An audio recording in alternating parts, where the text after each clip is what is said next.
The alternative Digitalk. Real issues, real talk. Are you craving for that special meal that will entice your taste buds and leave you with lasting thrilling memories? Look no further. Spice Island Bulenga has got your answer.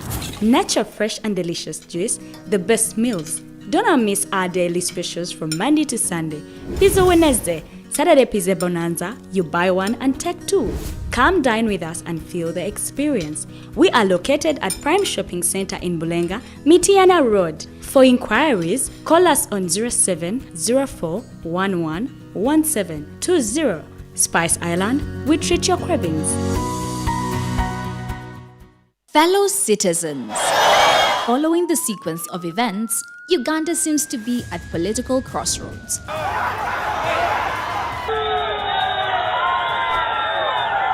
I'm not a servant of anybody.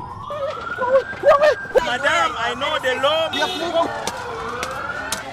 As such, Alternative Digital brings you the Interface Show with retired Colonel Dr. Kiza Besuje. Let's keep on the same page on Alternative Digitalk, As he gives you the alternatives on the transition question, rule of law, human rights and freedom, youth inclusion in governance, economic stagnation, as he confirms. I'll be always here Saturday from 10 a.m. in the morning. Be there. Don't miss the live discussion on the Alternative Uganda, Digitalk TV Facebook pages, and the Alternative Uganda YouTube channel.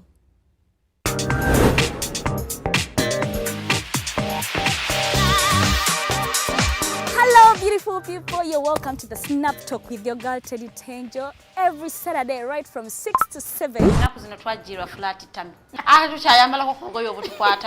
Wajana body shaming. Speak up. Gendo ba confronting gay. Obagambe echo kyemukola si kirungi. Towerabira nti tuli wano ku the Alternative Digitalk mukwano gwa gwali topic kiri wandiyagadde twogereko. Is it about family? Ngati tata wange amanyira nkola n'obuvunanyizibwa nyina bungi. Era agezaako n'anyamba yambako yanda. Naye kumukubira kumubuuzaako. Noga mama we bali kunzaala. Is it outside family? Is it society? Oh, could it be relationships? Come and visit, call me. Simanyanga I miss you bichi. Especially embeera y'obudde sinungi. Naye n'omuntu akwagalira mu season yaba takwagala ze nkubuulira.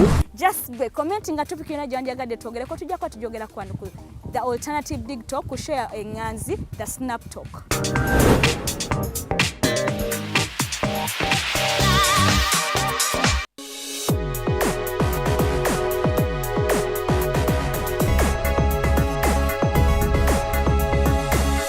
The Alternative Digitalk. Real issues, real talk.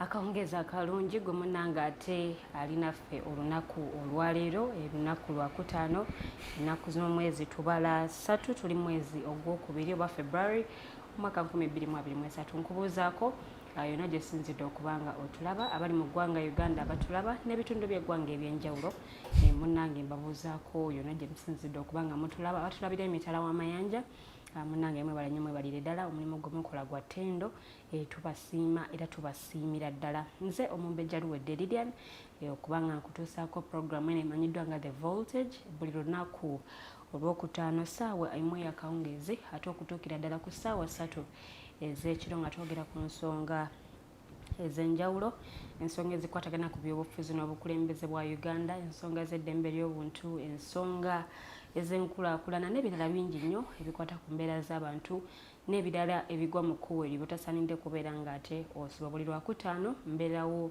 n'abakulu ab'enjawulo ng'ate tukubaganya ebirowoozo ku nsonga ezo nga bwe ziba zitambudde era ng'olunaku olwaleero tugenda kuba tutunuulira ebyo ebikoza amawulire sabbiiti eno yonna bingi nnyo ebibaddewo tugenda kuba tubiyitaayitamu n'abakulu bendina mu studios ate tukubaganye ebirowoozo ku nsonga ezo zennyini ate munange gye zinaawulira essaawa 3 ez'ekiro ky'olunaku olwaleero ndowooza ojja kubaako bingi nnyo by'otegedde era by'onnyonnyose mu studios.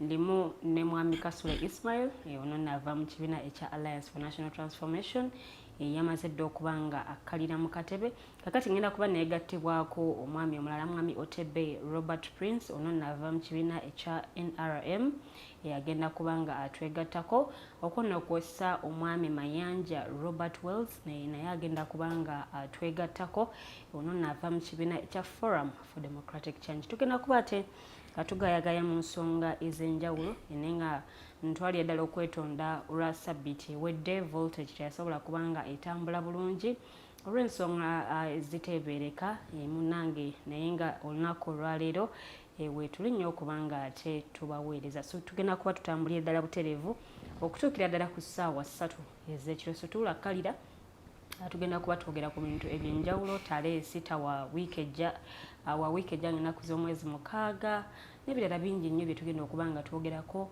wiiki eno nalaba aba opposition awamu n'abakulu ate okuva mu bitongole ebya gavumenti ebyenjawulo oba abakulu okuviira ddala mu bifo ebyenjawulo ebinene mu ggwanga bwe baali mu nsisinkano munange era nga meeting eno yali kutema mpendo oba kwogerezeganya ku nsonga z'ekiwamba abantu eziri mu ggwanga era nga munange abakulu basobola okubaako ebintu byebogerako era nga ne batugenda kuba tubyogerako ensisinkano eno eyinza kuvaamu bibala ki n'ebirala bingi nnyo ebigwate mu ttuluba eryo kakati kanamuse mwami Kasule abuuze ne kuba tulaba ate tutambulira awo olunaku olwaleero. Mwami Kasule lamusa kuba tulaba. Soka kwebaza Omukama Katonda atusobozesezza okubanga tukyassa era n'okubaako bye tugattako tujja wano ne twogera okulaba nga tutwala eggwanga lyaffe lino mu maaso.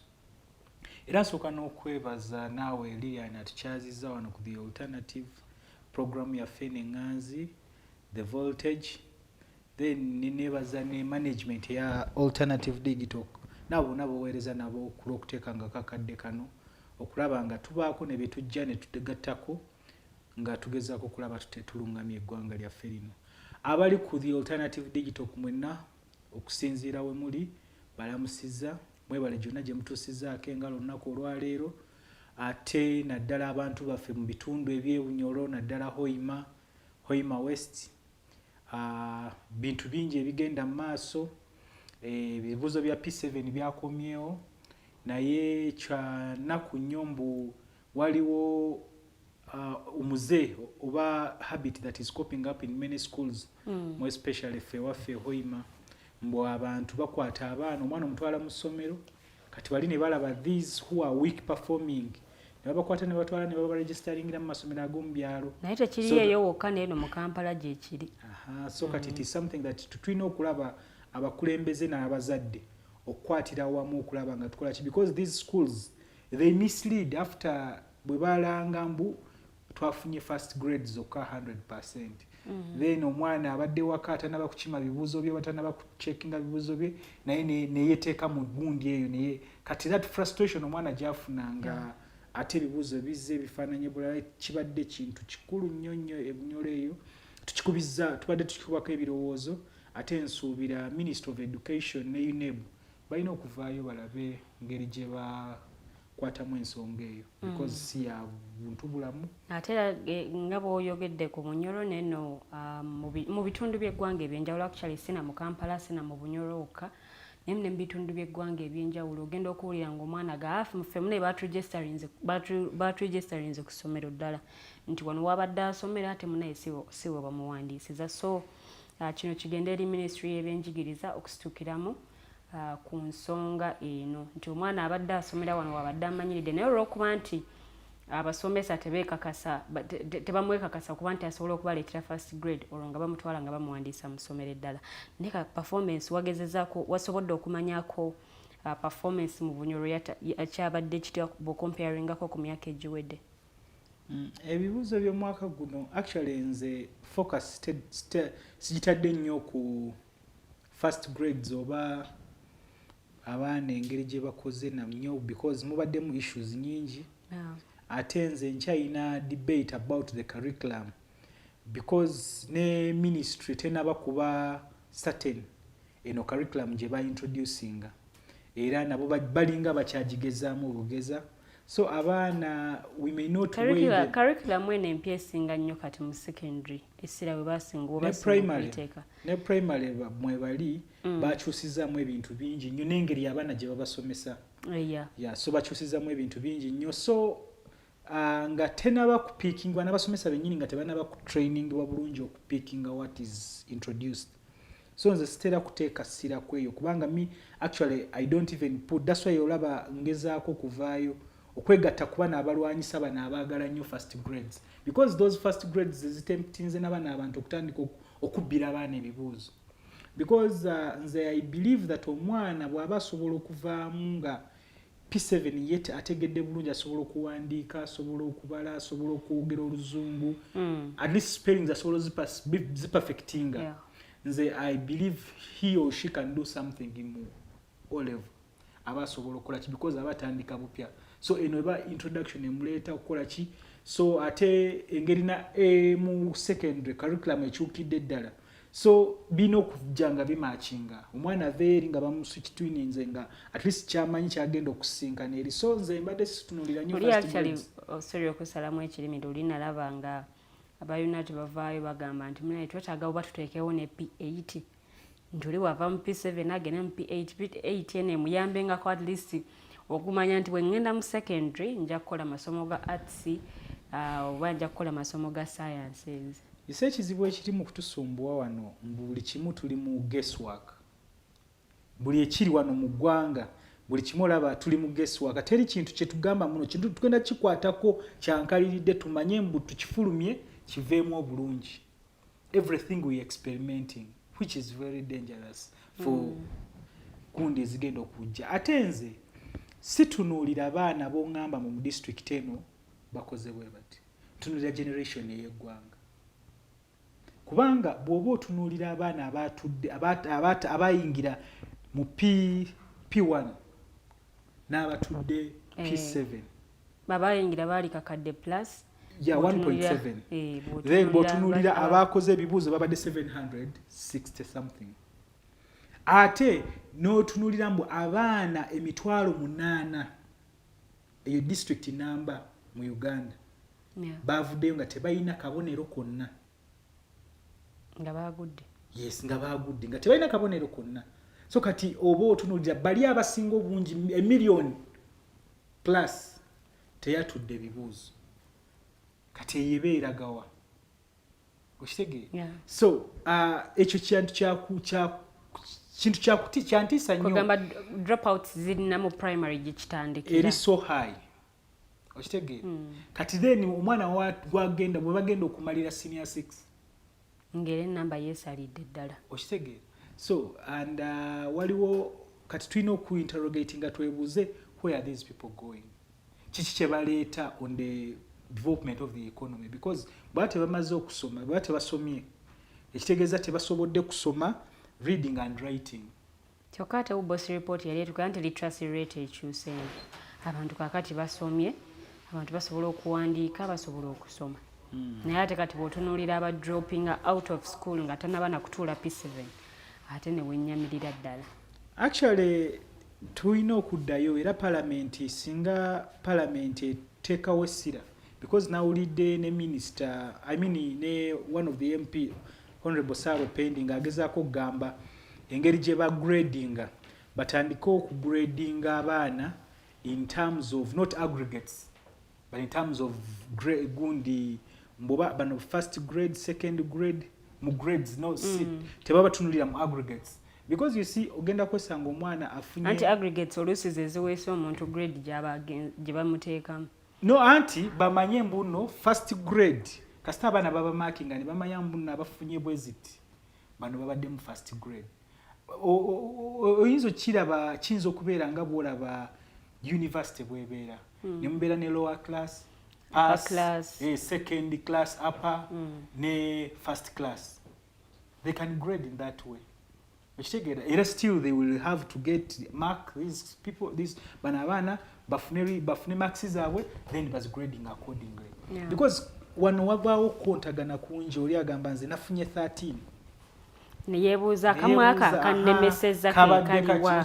Naye kati kasa tumanya mbuno oba this plus this bofuna this and below oli mu either second class upper. This plus whatever oli mu second class. Kale engeri gye baba categorizing mu eberenge ya university bwe kikolebwa. Exactly. Bafune any kind of way gye bagezaako categorizing abana because chiba affect is even to get schools where to go. Gwe bwoba obaddeko n'omwana abadde mu P7 budde buno ojja kusanga omwana alina 6. Omwana abadde alina a school of his choice. Naye ne bakugamba ffe wano ntale tugenda koma ku 5. Kakati bano ab'omusanvu eyafunye omukaaga eyafunye omunaana ojja kusanga mbu ekimutadde oba okufuna omusanvu it was not that per se weakness. Naye wabaawo ebintu mu bibuuzo mubaamu paniki y'amaanyi. Ebibuuzo bino buli omu abituula bubwe buli omu yamanyi bwe bimusanga. So neweesanga mbu abantu so nze abaana engeri gye bakoze by the way me I did not celebrate. Ze naina badde n'omwana akoze bulungi nnyo yakola bulungi nnyo. One of the best actually in the country. Naye I did not even celebrate it. I'm still interrogating. Ndabe marks zino zafunye. Can we move on with them? Osegera tutegeere tulabe mbuno omwana ono bino neeyisaye waka reflecting results zino zafunye. Because you see, actually this week tubadde tulaba parliament oba ne country at large nga a question of sexuality ngeri very high nga balaba ebintu bingi ebiri mu ggwanga bagamba abaana they are being introduced into rare sexual acts and what. So ebintu ebyo byonna biviiridde abaana foundation gye bayitamu. Ffe nga tugamba tugenda tuddukira amasomero tunoonya grades. Naye nga amasomero foundation yago nga teri ku morals ezaffe wano. Abazadde abasinga ebyo batunuulira. Oshege. So kati nze mu baana bange bwe mbangezaako era n'abaana nkubiriza n'abantu bonna that abali around me oba bengezaako okusobola okuinfluencinga. Tutunulire nnyo how do the bringing up of a child. You know, parenting si kintu kyangu nnyo. Kati ffe omulimo gwonna tugeze ne tukwata amasomero ago ne tulekera abasomesa bano Otebe basomese bagonjula abaana engeri gye baagala ate nga nabo twerabidde mbu they are coming from a different society. Nabo balina empisa ezaabwe nga ki kati ate ne bakola ki kati ffe abazadde ne tutakolako omulimu ogwaffe n'okunoonyereza osanga omuzadde nga tamanyi na mwana we entegera ya mwana we etuukawa. Because you need to spend time with these kids. They don't interact. Yes, or interacting n'ono omwana olabe entegera ye byakola bigenda mu myaka gye byakola bikontana bitya ne culture yaffe wano ne morals zaffe. So to me I think those are things that we should focus on. Not that a grade omwana gyafunye oba muno mu district mufunye mmeka ne mu celebrating because nze nkulaze Hoima City if I give you kati budde buno ekifaananyi it will be false because abaana abalala babakwata ne babatwala out of the district, out of the Hoima City. Ne bakolereyo mu district abalala ne bakolereyo Kikube. Oshege. So the failures went that side. Kati gojja kubeera okubengalo mbwe Hoima City this time twakikoze. Naye ngo bufero obwabaddawo. Oshege. So me that's why I'm so hesitant to discuss these performances. Nayanziza nnyo mwami Kasule mwami Otebe. Nsabye olamuse kuba tulaba. Tetwasobola kuba naawe sabbiiti ewedde nga muli mu bijjaguzo eby'okuyita ebigezo. Naye kyamukisa munoonyi nti olwaliro otwegasse. Ate nange njagala kumuwaniriza ate okumusaba abayinge the one of the core values of the Alliance for National Transformation which is time management. So atandika okujjangako akadde nga kakyali.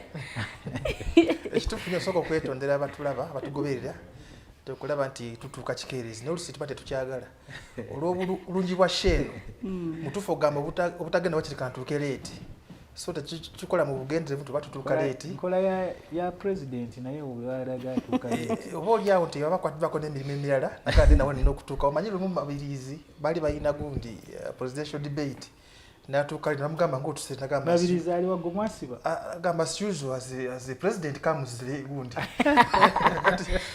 omukulembeze yenna kakati abatulaba abatugoberera bannaffe ku Digitalk Uganda mbalamusizaako mwebale kubanga mutugoberera mwebale okwekumira ku TV yaffe ennenganzi ate ennungi amanya nze Otebe Robert Prince bemakindye wedde saasobola kujwana nga lyani wabagambye nti era twali mu bijaguzo kulaba nti abaana b'eggwanga bakoze bulungi bamanyi ebibuuzo bino nga bugambye buli omu atula pepa ye wabeerawo paniki eyo kyobola nti wabeerawo gundi nga tebanatula bibuuzo waki bayita briefing ya ssaawa 2 namba tugezaawo kulambika abaana kubagamba nti kyemugendamu si kipya kyembadde mukola bulijjo ekyenjawulo kiriwo nti mugenda kufuna abantu ab'enjawulo mu maaso gammwe ababakuuma so si kubatiisatiisa kakati bamala okubaka ne bikomawo kati buli mbuzi nedda ku nkondo yaayo kati kyoba olaba nti saze mwami Kasule nga nakyayogerako ng'agezaako okukomentinga ku gundi ku ya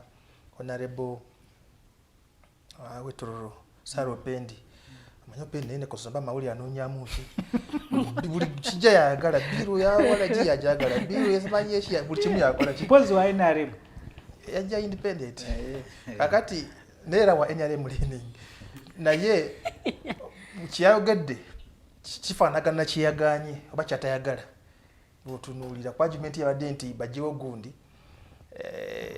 gundi buno obubonero babaana babagrading kati grading kyekira obubonero bwe bukola grading nafuna aggregate seed oyina ogenda gundi kati kyekimu okujjako kyeyandivule n'agamba nga inebu yakola n'agamba nti ebibuuzo bino bimala okukolebwa bafulumya gundi result zuuka tebafulumya mpapula z'abaana okulaba kuba wabeerawo chaos nyingi omwana agamba kyanfuyisize 13 beerabidde omumakinga ennamba eno obulungi ogenda kiyitamu kuba fe oluusi tuba tubakinga gundi mu okusa ebiseera ebisinga tubyemaka tutula mu centers ez'enjawulo oli namba kano mugenda okuyisaamu gamba naye ate kano akatu mu butuufu kaki uno omwana argument gyakoze ennungi nemugamba mukale gamba baba mwetiiki ate ku neba oluusi tebikola ki bayikutayimu biki bwe bityo kati weesanga nti empapula bazirekayo oza bifuluma after like 4 years ffe baatugambanga nti bwewandiika obubi ebintu babimakinga nga era bwe kiri yonna bina bakola ki kakati bifuluma after 4 years nosanga nti empapula z'abaana basibyamu sumbuusa pancakes biki emukuba egyo tutambulira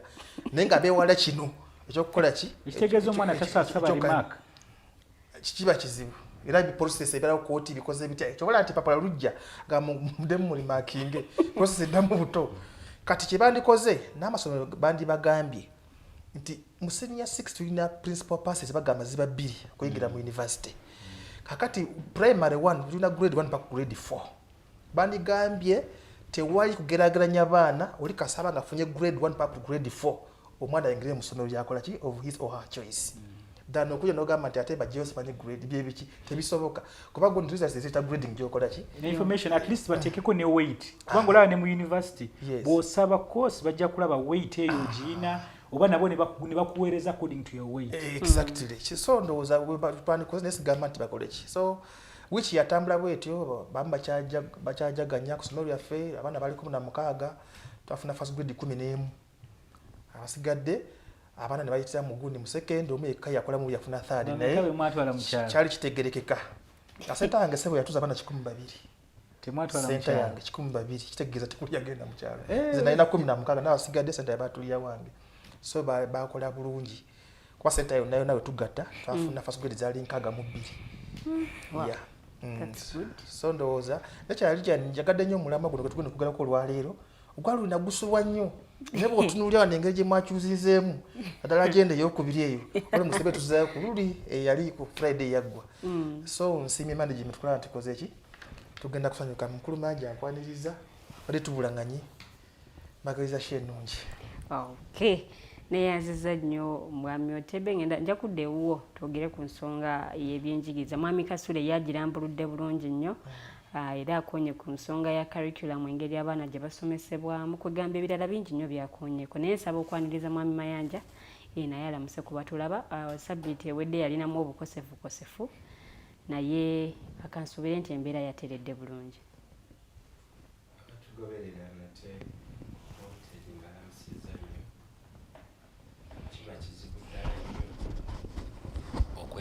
masho ya voltage era nga bwe muwulira eddoboozi lyange kituufu kiri nti sinnadda era tubeera ku ziri TV enkola enkadde ze mbadde sijja ku mpewo kubanga eddoboozi lyange siri eryo abagoberera sheno lye bamanyira naye bweri nti eno revolution tujja kutambula n'embeera nga bweneefaanana. Nsanyusa okubeera ku sheno era nsanyusa okuddamu okulaba abakulu bonna nga bali wano. Mwami Kasule mukuliko ebikujjuko kati kikuube yaliko yakuba olaba ne mu academics tutandise omusomako ano Otebe banyumiddwa ekintu kino bakatonda bamuwaaki naye njagala kwebaza bonna bakyali abalamu abalwana okulaba nti because waliwo omuntu omu yagaa nti tusaanayo ne ministry ng'erina ne budget ng'etuwayo ku allowance okubeera bannayuganda ate netusigala nga tuli balamu because bw'onoonya support system etubeezaawo mu butuufu tewali. So nze nkisanyukirira nkyebaliza Katonda okuba ng'oli mulamu. Njagala okwongerera nange ogatta eddoboozi lyange ku bannaffe abali mu General Court Martial okumanya ebya Uganda binyuma. TikTok bloga achalengingibwa mu General Court Martial tugenda kubyogerako ne bamuvunaanira mu UPDF Act nga combatant era biri mu Uganda ekitongole ekyekisaawe ky'ennyonyi mfa ky'okubayo ne kyetondera bannayuganda ne bannange bakondo bokka be twawa emirimu bataddewo ogupande ogunene kamera zammwe vidiyo oba ekintu kyonna ekinaatulabisa nga tubanyaga tukiweze ensonga tukyajekebe lwaki tetwebaza Katonda okutukuuma nga tuli balamu netufunayo n'alawensi olw'okubeera abalamu mu ggwanga lye bayita Uganda. Banayinsanyusa okubeera ku sholo leero neyanziza neyanzege mwami Otebe nkomyewokewo okulambulula ku nsonga y'ebyenjigiriza covid ono affectinze atya performance y'abaana kakati omwaka guno gwe twakakubaama oba bino ebibuuzo ebyakafuluma bw'ogeraageranya ne performance bwe yali before covid. Kati omwaka oguwedde performance yali mbi guli omwaka guli kuleka 2021 nga twakava mu lockdown performance yali mbi kubanga y'abaana gye bali basomamu teyali nungi naye ate eno at least performance ebadde nungi. Abaana abeewandiisa baali 83 n'obugwamu naye abaana abaatula bali 81 ebaatuula naye nga performance nungi lwa nsonga tulaba nti twatandikako ali egundi ebit ale ennaku z'omwezi 10 ate bw'ojja tutandika mu Feb nga bw'olaba twazeeyo mu kalenda entuufu ennyingi tutambulirako bulijjo. So performance na abaana bafuna obudde obumala wakiri okulaba nti bafuna obudde obusoma olwakuba nti oluusi nti waliwo abaabusiba ebibiina olwa covid nti abaana abali mu P5 amasomero agasinga gasangiddwa nga gatuuza abaana abali mu P5 nga tebasoma myaka ebiri gino P5 P6 ate ne babateeka mu P7 ojja kusanga nti kati mulimu challenges ezafuna abaana bali mu 4th grade n'abamu okuggwa kati abaana abaggwa bali ndoza mitwalo nga 9 mu 12 district number kati ojja kusanga nti abamu ku abo abaana be bano oluusi abaabuuka ebibiina P5 tagisomye mukigende nti covid yajja nga tuli first term yakatandika ne baggalawo P6 tebagisoma ne bababuuza omuzadde ng'alaba omwana akuze nnyo agenda kuswala kubeera mu primary nagamba n'omukulu w'essomero nti mbadde nsaba agende mu P7 newesanga ate tebajjamuwa interview olwokuba omuzadde aze n'akola ki neyeegayirira. So to effect ya covid tugifuna kati olwaleero ku baana abo ku baana bano abakola ki bagudde ate Dr. Besigye yakitugamba natugamba tugenda kufuna crisis eno for generations to come and I think we've started now believing in what he used to tell us. Kubanga covid for abana twabaggalira eri njagala omuntu ampe statistics ambulire bana bameka abafa covid fene tugenda mikujjuko bya campaign ne tutandika okubalaliza okuyisa evidence yonna not covid yaje atagenda kuta mwana oba Kasule obulade bujja tebumanyi gwekola ki teri yabwandikira application naye bwotunuulira nti side effect ya covid ejja kubeerawo si mu byenjigiriza byokka tutunuulira n'amawanga agatwetoolodde gonna so nti olwokuba tutunuulidde education naye nga side effect ya covid ekyaliwo ekyakoseza ddala abaana mukigere nti mulimu n'abaana abamu abatakola ki abatasobola kweyongera n'emisomo gyabwe nga bali ba primary in fact nti kakati bw'otunula ennamba y'abaana abatandika primary n'ennamba y'abaana abatudde just imagine nti abaana beewandiisa guno omwaka guno gwe tukubye bali abaana 83 n'obugwamu n'abatuula abatasobola bali 200 enamba nene nnyo era gavumenti erina okunoonya enamba eyo ojja kusanga nti embeera eriwo si ya ssente school fees oba oli awo n'eddala nti esooka enoonya akakadde kamu akayingira P1 Mwami Kasule wabadde n'obudde buno n'olambula leero debate si pale kubanga ng'ogamba banoonye emitwalo 2 naye wali akakadde kamu akayingira P1 ate parade ebeera organize okusinga ne debate si pale kakati tubeere bagunjufu n'ababeera ku parade baba bagunjufu babasomesa eggwanga kakati bwe tuba tutumba abadde ambuuza nti covid gundi ekoseddwa eti abaana nti if side effect weeri ya covid ojja kwesanga nti ekyalo for like 10 years kuba si kyangu kirengo nti omuntu nti olwadde butya n'olwala obulwadde bukukutte n'olwala okudda mu ngulu si kya lunaku lumu ate nga tukize tugaane tetuyina bwe tunenyeza ku bulwadde buno bwakola ki UNESCO yabagamba temugalira abaana era bwe kyali awo era yali recommendations yali recommendation naye olwaleero singa abaana twabatabuti ne batambula ne bagenda ganga terigaddwa ng'emanyi BannaUganda singa olwaleero temwogera birala eggwanga lyabalimu okukwatagana obulwadde babumanya kati olwaleero twogera birala naye ekirungi wakiri ofundako n'omulamu osobola omufunira alternative dano ogenda kumalaalo oganga tugakolere ki so gavumenti yakikola wisely ekyo n'omukulembeze olwaleero abaana kyobula nkugambye abaana bano 200 abatasobola kutuula ebibuzo byabwe gavumenti etuule enonyereze buzibu bwava ku ki era ebaweeyo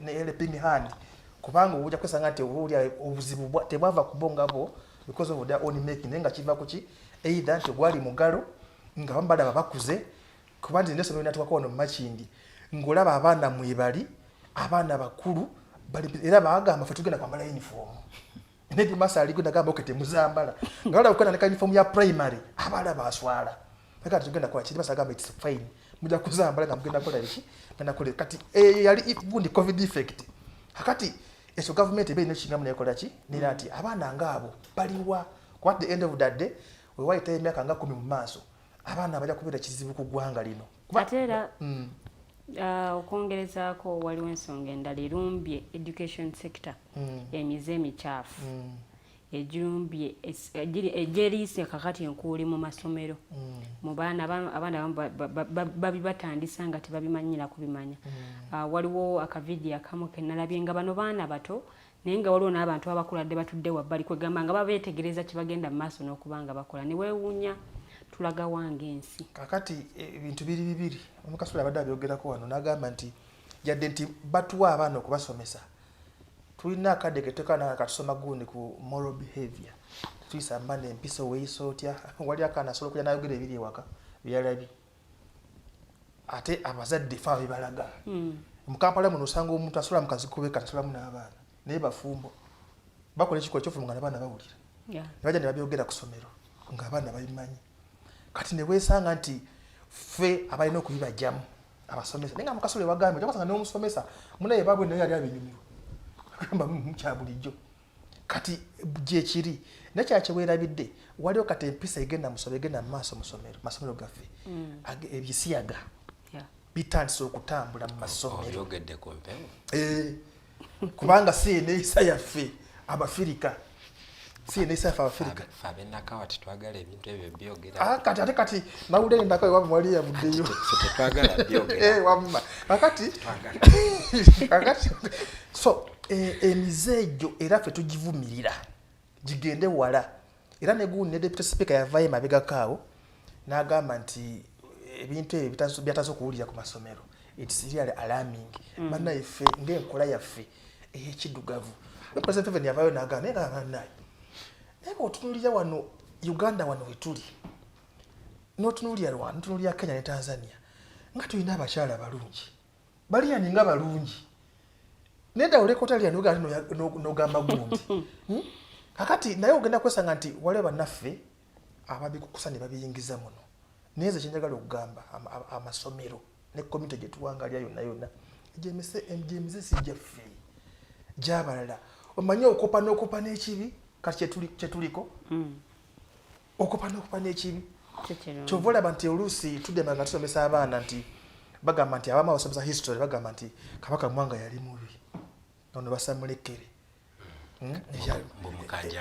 embu yali mubi nnyo era mu primary tubasomesa nti yali mubi omwana bwatuka mu secondary okufuna the other side of the story era bagamba nti Kabaka Mwanga yali mubi tetubasomesa bintu nti yatta abajulizi yakola ki naye ngamba lwaki olwokuba bano bali balese eddiini abagaji mwinga tabyagala ye yali yabirengerera wala okiwulira naye kakati guno ndowooza kino mize si kya buwangwa kati okuba nga muze tusobola okuba kibooko omuze ne gukola ki tuvumirire ebintu ebyo nagambe tusobola kubyogerako naye ate nze nganze mpulira n'okubivumirira kubanga obuzibu bwe tufunye ate mulimu n'abakulembeze nga bannaddiini nga bannabyabufuzi manja nga yeekanga mulimu abakulembeze nga nabyabufuzi bannaddiini baki ngulaba bavayo nakola ki nabyogera naye mwatu mmwe baliriyani ne mumutunda nnyo eggulire ne mulitambuza gundi ayogedde kino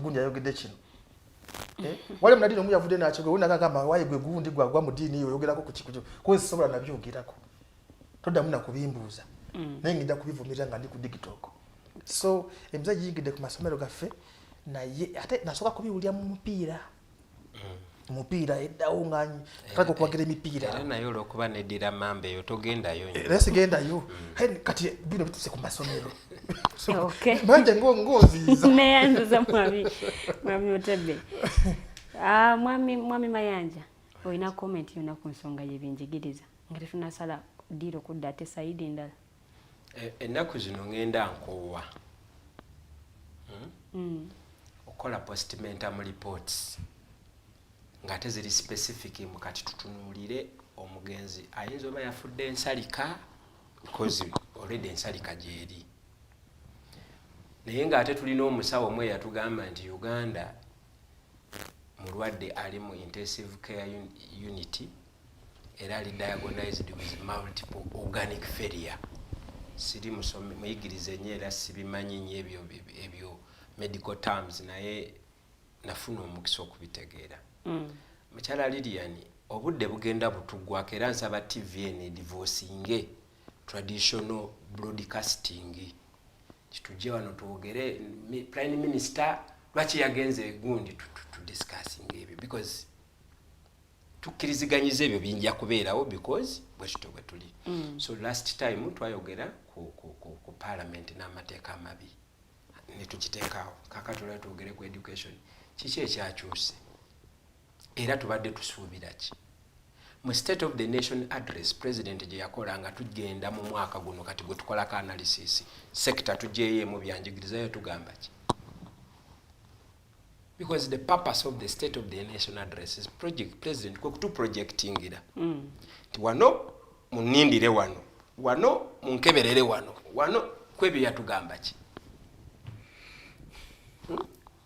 okyabijjukira gwokola mawulire nze olumuvaako nengenda ntunda lumonde wange ku nguudo z'e Kampala naye ate mutunda magamaga kubanga booteba abakesisi baba bajja naye njagala twejjukanye because we can fairly discuss performance y'abaana katutunuulira indicators biri 1 the state of the nation address 2 budget how much was allocated kuno sigwe mwaka abasomesa bebekalakasiza mukulu manje bagambe no debate okimanyi nti basomesa basansi babongera sente ku budget yogerako it is okay president yagamba era nze we nagambye tisigenda kumala budde bwange kukola postmortem report nti naye twetegereze nnyo ensalika eno erabika yeyamuse because to me I do not understand bw'ogamba nti abasomesa ba science babongezeza omusaala in isolation of other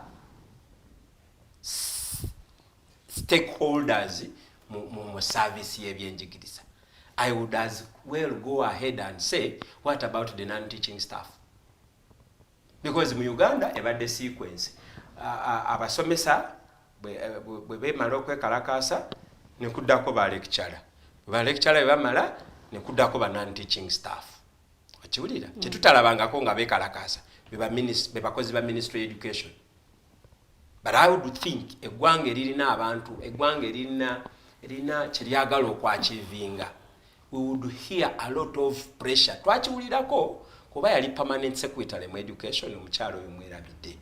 Kyalo yavayoko n'abaako amaloboozi gafulumya nga agezaako okuba toochi munda mu ministry.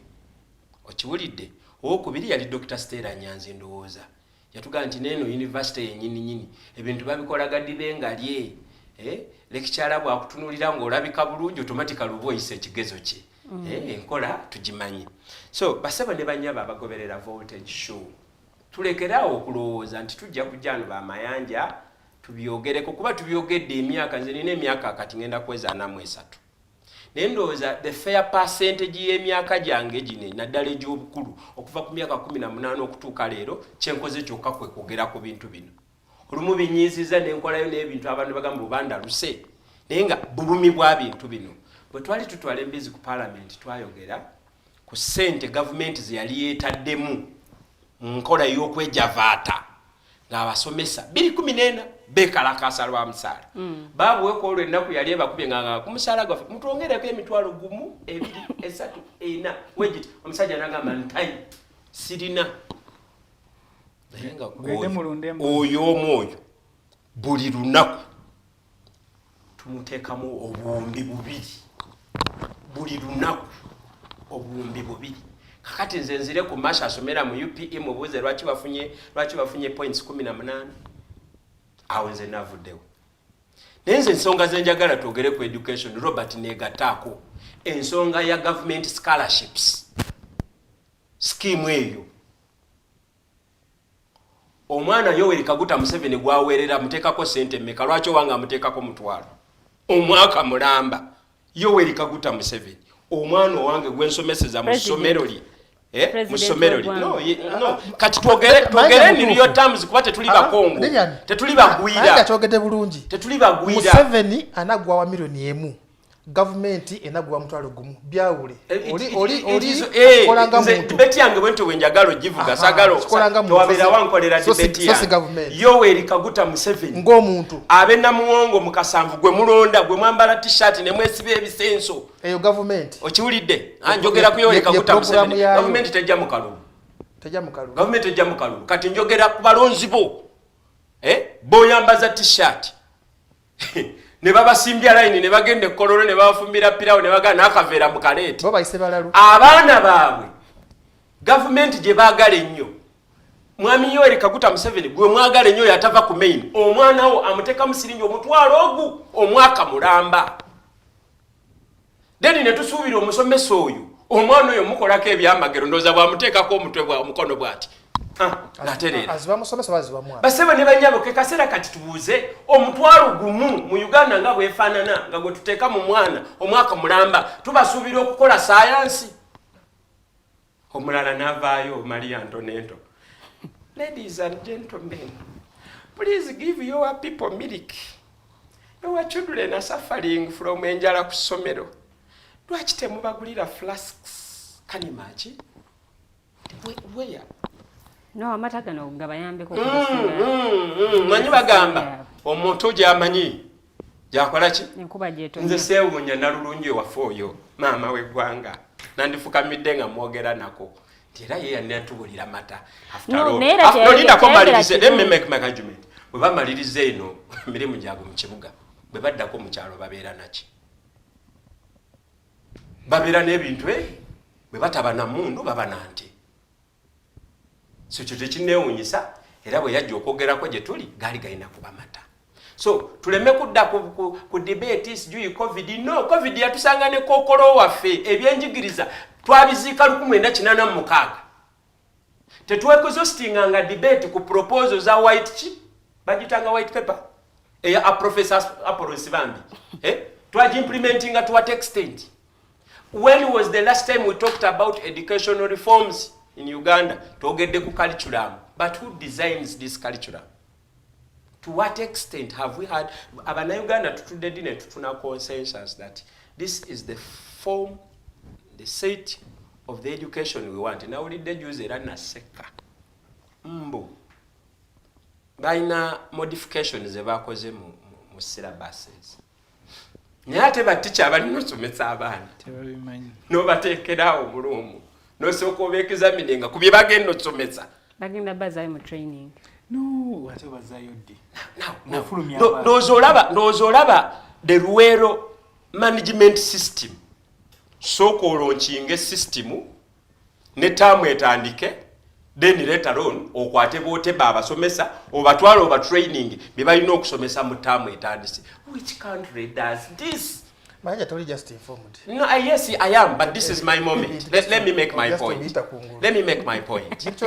Bino nabyera tubirabye ku mawulirize nagambye njagadde mpulireko era sina diguli. Mayanja njagadde mpulireko kuva mu Otebe kuba ye kati fielder girimu director girimu wakati. Agenda tugamba ki? Nedda. No agenda babanga agenda ku diffuting omutwalo gwa no mwami Mayanja.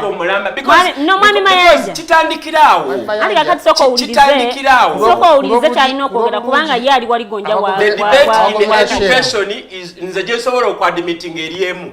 Why is it that the head of state ye baweerera from primary to university budget yaabwe yanjawulo nnyo to the rest? Ate wefude wali wagambye Museveni atoka tebwa head of state. Mwami Otebe. I know the people I'm talking to. Nze manyi bwe manzija kumpewo kuno manyi audience yange tuwuliziganye nze benjagala okwogera nabo abekanyogoga abakasanvu omanyi lwaki mbogerako tubawa basale wasala kanyi bananga abakazi bajja ne basinda ennaku ne bakuleetera n'abaana nga oyinza okulowooza tulimba bano mukaaga bonna bange maama mpa basale. Mwami Otebe. Mwami kyagwa ekyokutusagone mu curriculum government yakitandika emyaka ng'etaano emabega nekwata abasomesa ba secondary nebazaayo mu training. Singa producer ontera akatambyako nga batulaga omusi abasomesa story nagiraba ku TV ya mweno nga abasomesa bagamba nti naffe syllabus gye tugenda osomesa tugitankana tetugitegeera kulw'obulungi bwa gundi Digitalk nebazibwayo mu training. Ekisooka gavumenti yafulumya gundi curriculum ku kisa kya mu secondary yalegezaho okutunula tuve mwene enkola yaffe y'abazungu gobera curriculum yabo just okuyita ebigezo negamba tulina okutukubaako bye tukyusa era nejja mu subjects ezimu neyingizaamu endala nga Robert Komao no tulindeko mwami Otebe amalirize. No tulindeko mwami mwami Mayanja nsabye tuwuliziganye oli ampadde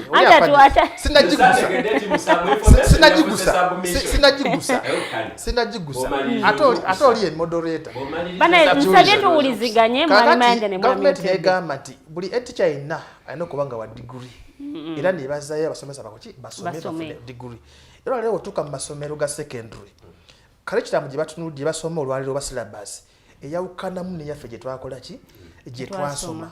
Gavumenti tegeza okulaba nti tuva mu gundi mu muzungu curriculum tudde mu yaffe fittinga mu gundi yaffe olwaliro naye tegenda kuva mu lunaku lumu ekole ki ekikole era okubeera process ng'omwana.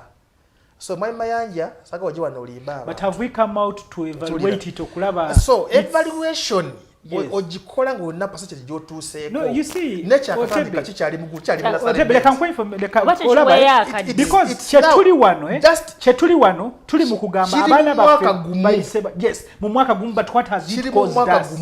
What has it caused us? Era lero kimanyi eti tewakyalinga mu bana abakayingira senior 1 tewakyalinga ekyedda tolwalero kati n'amasomero gamakinga negaweereza gundi max ku NEB. But given your history, that many programs that have come up here, information ya Otebe njitwala nenda nka mubuze bibiri ebibuzo bibiri abimpe mu answer abimpe mu segment ya information mangu tumulemu ekisooka ku byonna Otebe njagala ogambe program eno ya launchingidwa ddi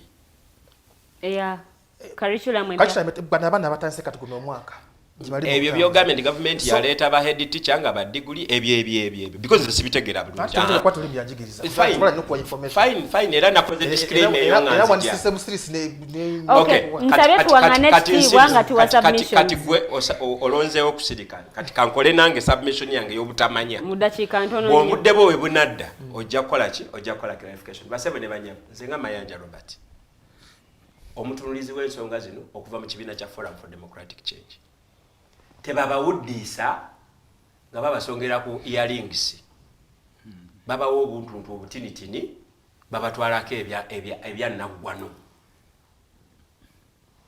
education system y'Abangereza etuwaniridde ebbanga ddene era etuwadde significance etuwadde credibility okubeera ne footing ku global market. Ekibuzo kiri nti what went wrong? Because abazungu balina era olugendo olugamba the bad workman blames his tool. Kati bano ba bad workman bamunenya bajja kunenya curriculum banyeki naye tutunulire because ina debate gyensanze wano nzise kikerezi waliwo debate ya emizeji yingidde mu masomero kitegeeza ki when we decampaign studies of humanity. Njagala okuba kutegeeza mu abalaba shero President Museveni atudde ayina wawende kuyo obushero obulala musanyufu era engatanye agamba fundamental change agirabidde mu education because mission ya fundamental change mu education yali nti abantu be Uganda abageze ennyo bajje ku luguudo bayingize mu kisaka babutaabutanirize eyo paka lwe banaggwawo mu sayidi endala tegeka abalangira n'abambejja bawe quality yekka at the expense of these other ones bafuge ensi eno baginyunyunte paka lweriggwawo. Lwaki njogera kino? Ono byayogerako tebireflectinze was that our priority mu allocations because nze mmanyi ensi efugibwa sente bw'oba oyagala kukyusa Kampala the conversation starts with the budget. Okiwulira? Kakati bwe tutegeeza curriculum baticha bwe beekalakaasa zoyo kandolindo lisikyamuwuliriza. Education reforms ze mwagala okukola zaagala kutuwa product efaanana etya. You don't even know. Let me tell you. Let me tell you. The purpose of the education you are giving us is to confuse us. No, kwa bana kusobola kwefungira mirimu. Issues mutubulize mu bye tutategeera. That is why someone can come here natula muzine entebe ezebbeyi n'agamba so mwami Mayanja baticha aba sciences babongeza omusala. Mwami Mayanja. So what does it mean? What does it mean? Mwami Mayanja. Mbadde nsaba kubuuza kino. Okuyigiriza abaana ebyemikono kibi kibajja kumulamwa. Ojja kunsesa ate ndi mulwadde. Omanyifu byogenda mu malwaliro twabyesonyiwa. Kasita tunoganoga ebiragala ku kkubo kyobulanze nnyo mmesa kino ki project kyaba Kasule. Because bw'otunuulira new curriculum ly'emiti eribadde likijanjaba. New curriculum ku nsonga y'okuyigiriza abaana ebyemikono. Kigobe yasoma home economics yafumba paka lwe yafa. Yazaala abaana ew'omugenzi Wilson Kigobe tulinayo ba HM basatu. Tulinayo veterinary doctor, tulina professor, tulina doctor mu department ya mathematics Makerere. Abazaala yasome home economics nakoma. Home economics yavaawo. Nze tobimbuuza nze siri mudigirize. Owulidde? Ndete family endala. So the problem was not the model that we had. Kyekiri kye nayogedde mu Lunyaanyimbe nti bad workman blame ziki. Bino ebya homework hands on tebyali bya Joe. Nze naffe fe kusomero gye nasomera Entenjeru Public School buli Lwakutaano yabeeranga handwork. Not yali option. Not yali option yali comparison. No, ngugambye ku school calendar Friday. Mwami Mayanja. Friday twabanga mu practical lessons. Tubajja tuluka tusiiga tubumba tulima tuyonja bibadde mu masomero eyo modo naye kakati bikomyewo eyo modo nga tosobola kutambula nga tokubye kikalu tetunatuuka ku bisiyaga eyo modo ne community yayinanga lolo mu kubangula omwana community ekyalina role kiba kyalina ate abazadde be batalina budde anti kakati obuzibu si bwa gavumenti naye obuzibu n'abazadde nabo banenyeza kale katunenye katonda bwe tuba tetusobola kunenya gavumenti eno etuggyeko kye tubadde tumanyidde netuleetera kye tutategeeramaliriza na kano kokka etuggyeko eyatusuubiza otuweererera abaana baffe mpulirizibwa bulungi eyasuubiza okutuweerera abaana kale waakiri bana bwemala neega nti kale bonna basome ku primary ne ku secondary netuwa siringi omutwalo gumu naye yo neekwata abalangira n'abambejja ngenda kuba nkomawo the voltage gyogenda maaso n'okubanga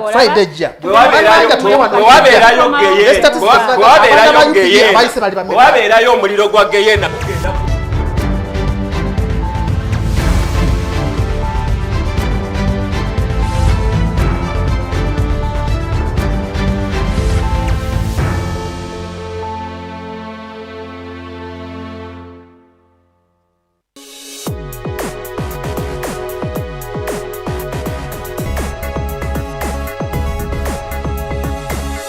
The Alternative Digitalk.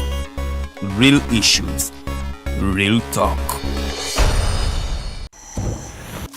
Are you craving for that special meal that will entice your taste buds and leave you with lasting thrilling memories? Look no further. Spice Island Bulenga has got your answer. Natural, fresh and delicious juice, the best meals. Don't miss our daily specials from Monday to Sunday. Pizza Wednesday, Saturday Pizza Bonanza, you buy one and take two. Come dine with us and feel the experience. We are located at Prime Shopping Center in Bulenga, Mitiana Road. For inquiries, call us on 0704111720. Spice Island, we treat your cravings. Fellow citizens, following the sequence of events, Uganda seems to be at political crossroads.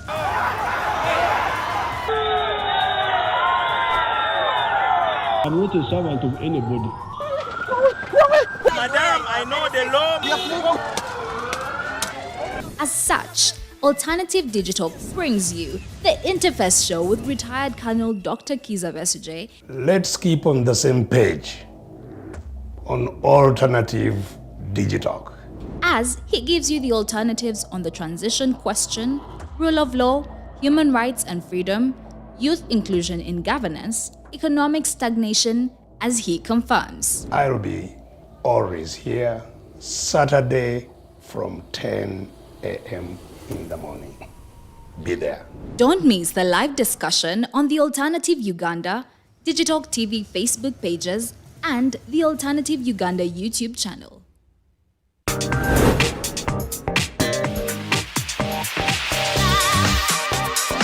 Hello, beautiful people. You're welcome to the Snap Talk with your girl Teddy Tenjo every Saturday, right from 6 to 7. wajana ku body shaming. Speak up. Gendo ba confronting obagambe ekyo kyemukola si kirungi. Towerabira nti tuli wano ku the Alternative Digitalk mukwano gwange gwali topic kiri wandyagadde twogereko. Is it about family? Ngati tata wange amanyira nkola n'obuvunanyizibwa nyina bungi era agezaako n'anyamba yambako yanda Naye kumukubira kumubuuzaako. Noga mama we bali kunzaala. Is it outside family? Is it society? Oh, could it be relationships? Come and visit, call me. Simanyanga I miss you bichi. Especially embeera y'obudde si nnungi. naye n'omuntu akwagalira mu season aba takwagala ze nkubuulira. Just be commenting nga topic yona gyandyagadde twogereko tujja kuba tujogera ku wano ku the Alternative Digitalk ku share enganzi the Snap Talk.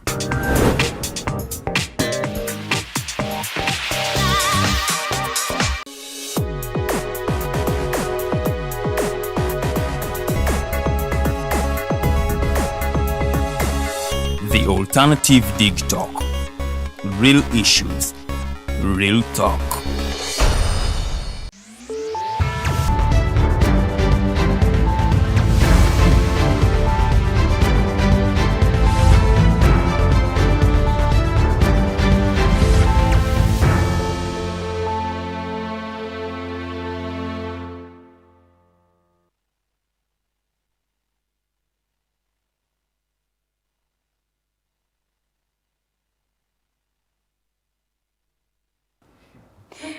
Sisi laptop.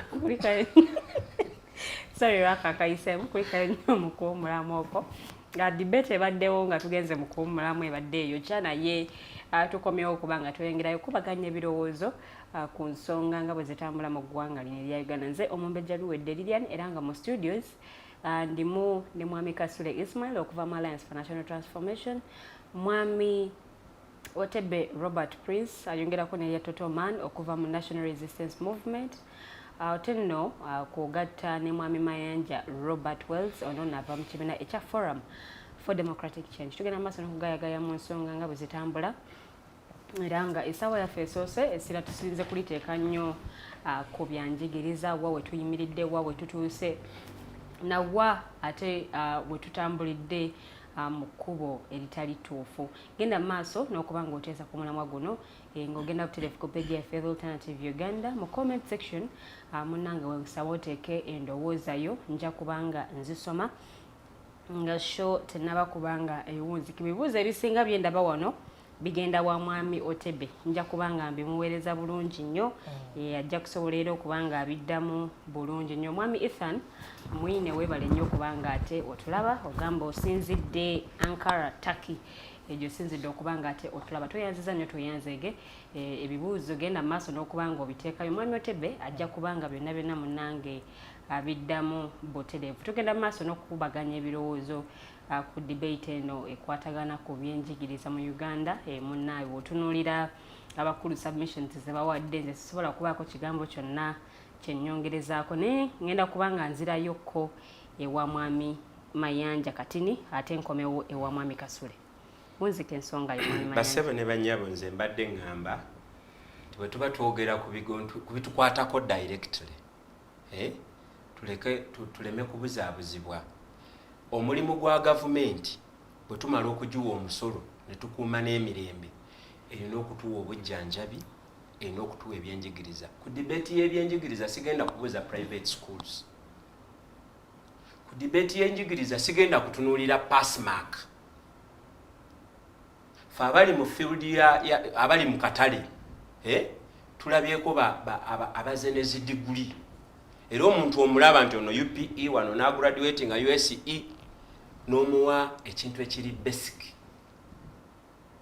n'olaba bwavulungutana. Bannyabo ne basabo okitutwala ku ssomero si kuyita bigezo naye ate abasinga kyekyo kyekiringa ekitutwala ku ssomero si kuyita bigezo. Ekitutwala ku ssomero kutegeera okusoma kuno kwe bakuba. Omwana yatuulanga P7 yaddanga n'asomesa ate abaana ne bayita. Ate leero wa senior 4 yabeeranga district chairman, yabeeranga district agriculture officer.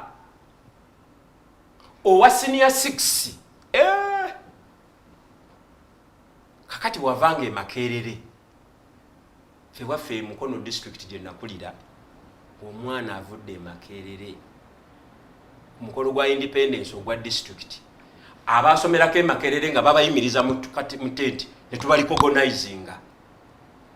Kakati Robert bine bintu sebirina political nze saze kola political debate leero. That is why sinayogera ku proposal za FDC ngate no mwana watu nungi ekisukiridde. Wonzike ensonga yo mwami Mayanja. So basebo ne bannyabo bwe tuba twogera ku byenjigiriza tutunuulire ebintu bino bikulu. 1 obusosoze obuzimbiddwa nga buli institutionalized. Waliyo abaana abagenda okusoma ebyaddala nga birimu ne kawoowo ng'ate babisomera mu mbeera entuufu era nga babasomesa ne kye baagala okufuuka kyogeddwa. Balina kubeera ba executive directors, ba CEO, ba managers, ba leaders mu discipline zonna oli z'abakoze ki. Kakati gwe bwati eyesiba ebisanyi okugenda abaana baffe basoma mumbulira abaana ba UPE tubasomesa kukola ki. They are going to be slaves. Oluzungu babayita ba proletarians nga gwe kyolina kyokka mifumbi tolina kyogattako. Ojja kujja omuchina n'omuyindi akuga nti leero ogenda kulima okuva wano paka ku water pump tukuwa akawunga. the products za UPE ze tutese mwami Mayanja sibo mubi awatolinga tuwewo simanyi nawe oli wa UPE ekitufu ndi wa UPE naye gwanti wagirimu nga yakatandika I'm a product of UPE so wagirimu nga yakatandika ekyali mukali kale kankubuuze no mwami Mayanja naye yanziza akadde mwami Mayanja naye yanziza akadde kino kangende gwe wali mu UPE simanyi stage ko wagiyingirirako gwe bakuteekanga mu sente mmeka paya because that is the debate okusoma sente nali simanyi naye kakati akaddeko engeri gye kawaddeko nzizeeyo wa mwami Kasule soko owulirize ensonga enkulu gye tunokoddeyo tugamba UPE simbi naye gavumenti yaffe nkodo nnyo okukwata omutwalo gumu gusomesa omwana okuva January paka December argument ye enimye okutegeera tunulira omwana neyanziza mwami Mayanja omutwalo baguwa mwana baguwa musomesa nze tebinkwatako ngambye toyinza kuŋŋa nti omwana wange gavumenti esasula abasomesa esasula abasomesa klasi gyeziri katuga omutwalo buzibu kiwolina ku mutwalo omusomesa bamusasula klasi gyeziri neyanziza mwami Mayanja bali mukwano gwaffe Besigye bye yatugambyeko abo bajja ku primary ne babatwala ku secondary boarding school quality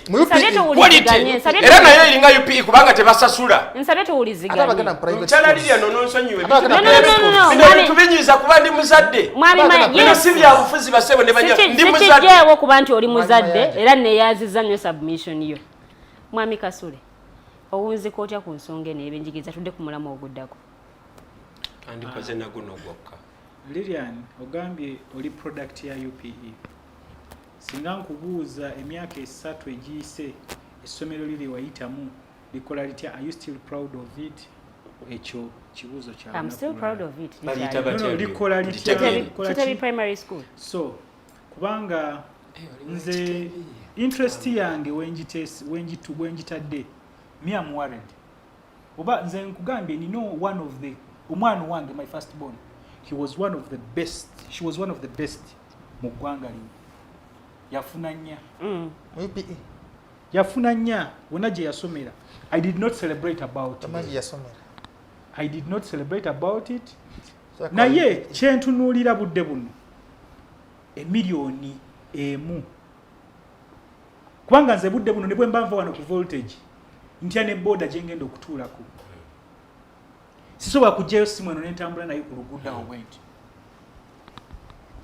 oshege ensi ng'ekula abantu nga bagenda mu space amawanga nga gagenda mu space kubanga population eri mu kweyongera naye ettaka lyetutuulako terina we lyeyongera ekitegeeza tulina okugula abaana baffe abantu baffe ensi yaffe twongere oggi okulaba nga bakukuze waggulu nnyo mu gundi ya waggulu nnyo okulaba nga tukompitinga globally tusobola n'okusurvivinga mwene ensi ettaka eriteeyongera naye ng'abantu beeyongera obungi that takes it to kubeera innovative technologies eyongere ku advancinga nachi how do we get to that oshitege kubanga what the gangs zino ganga zetuli mu creatinga because nzo omwana wange ne bwaba ayise encha alina okufuna omusajja amufumbire agenda fumbira in the other 1 million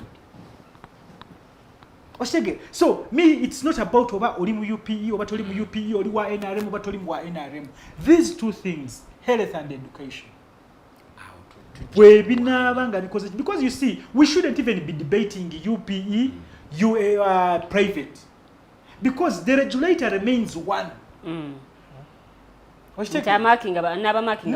regulator ye minister of what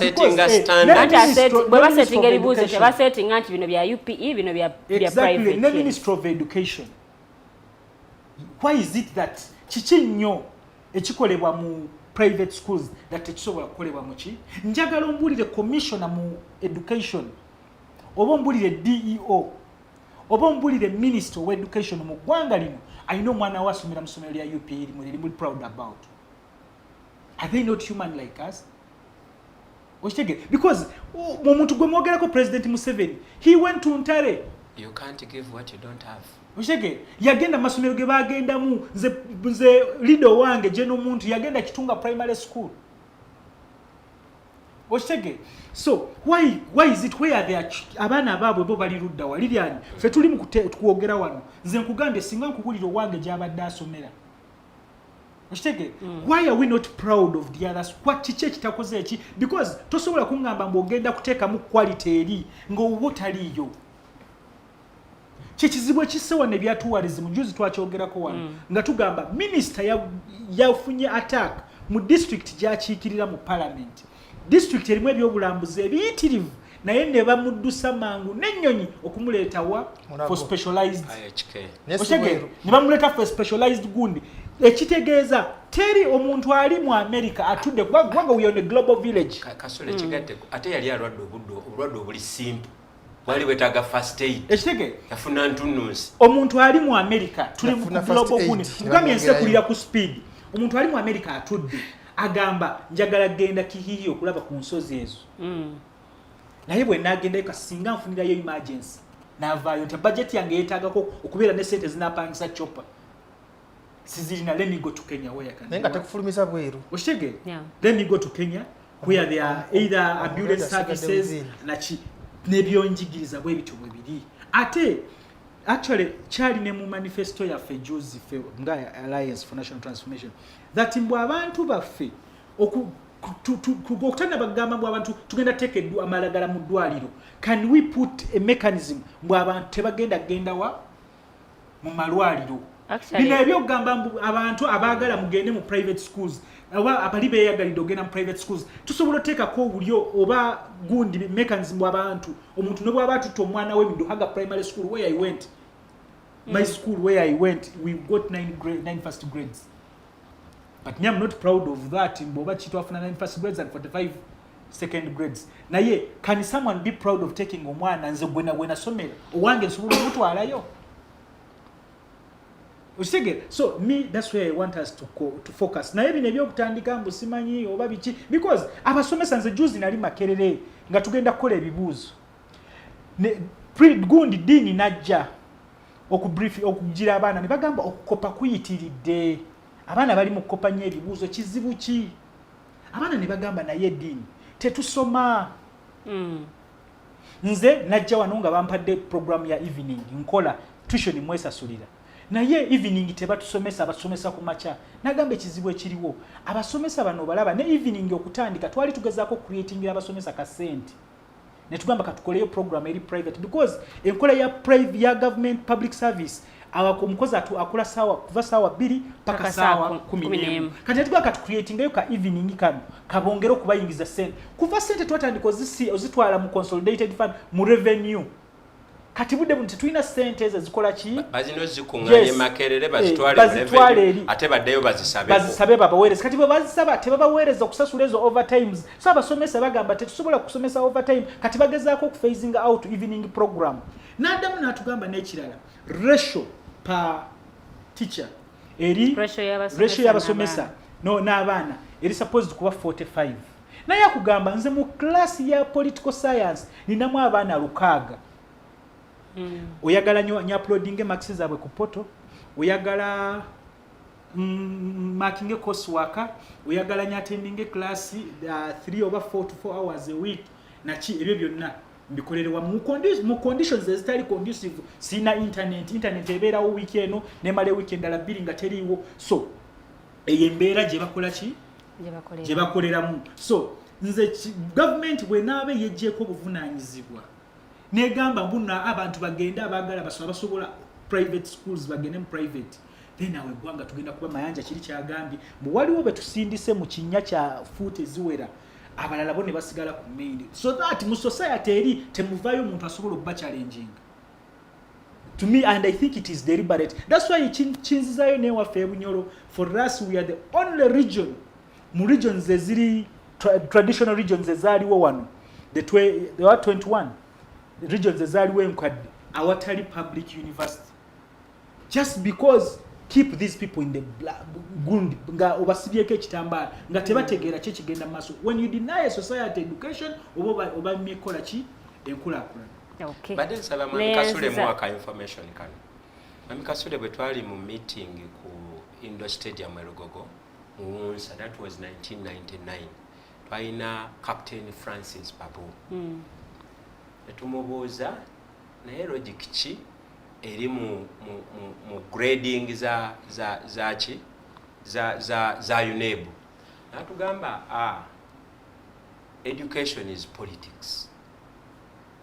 Waliyo council etuula bano botebe bwe bamakinga ebibuuzo basobola okuleeta olupapula ng'omwana asinze okukola afunye obubonero bwe 35 bwokka.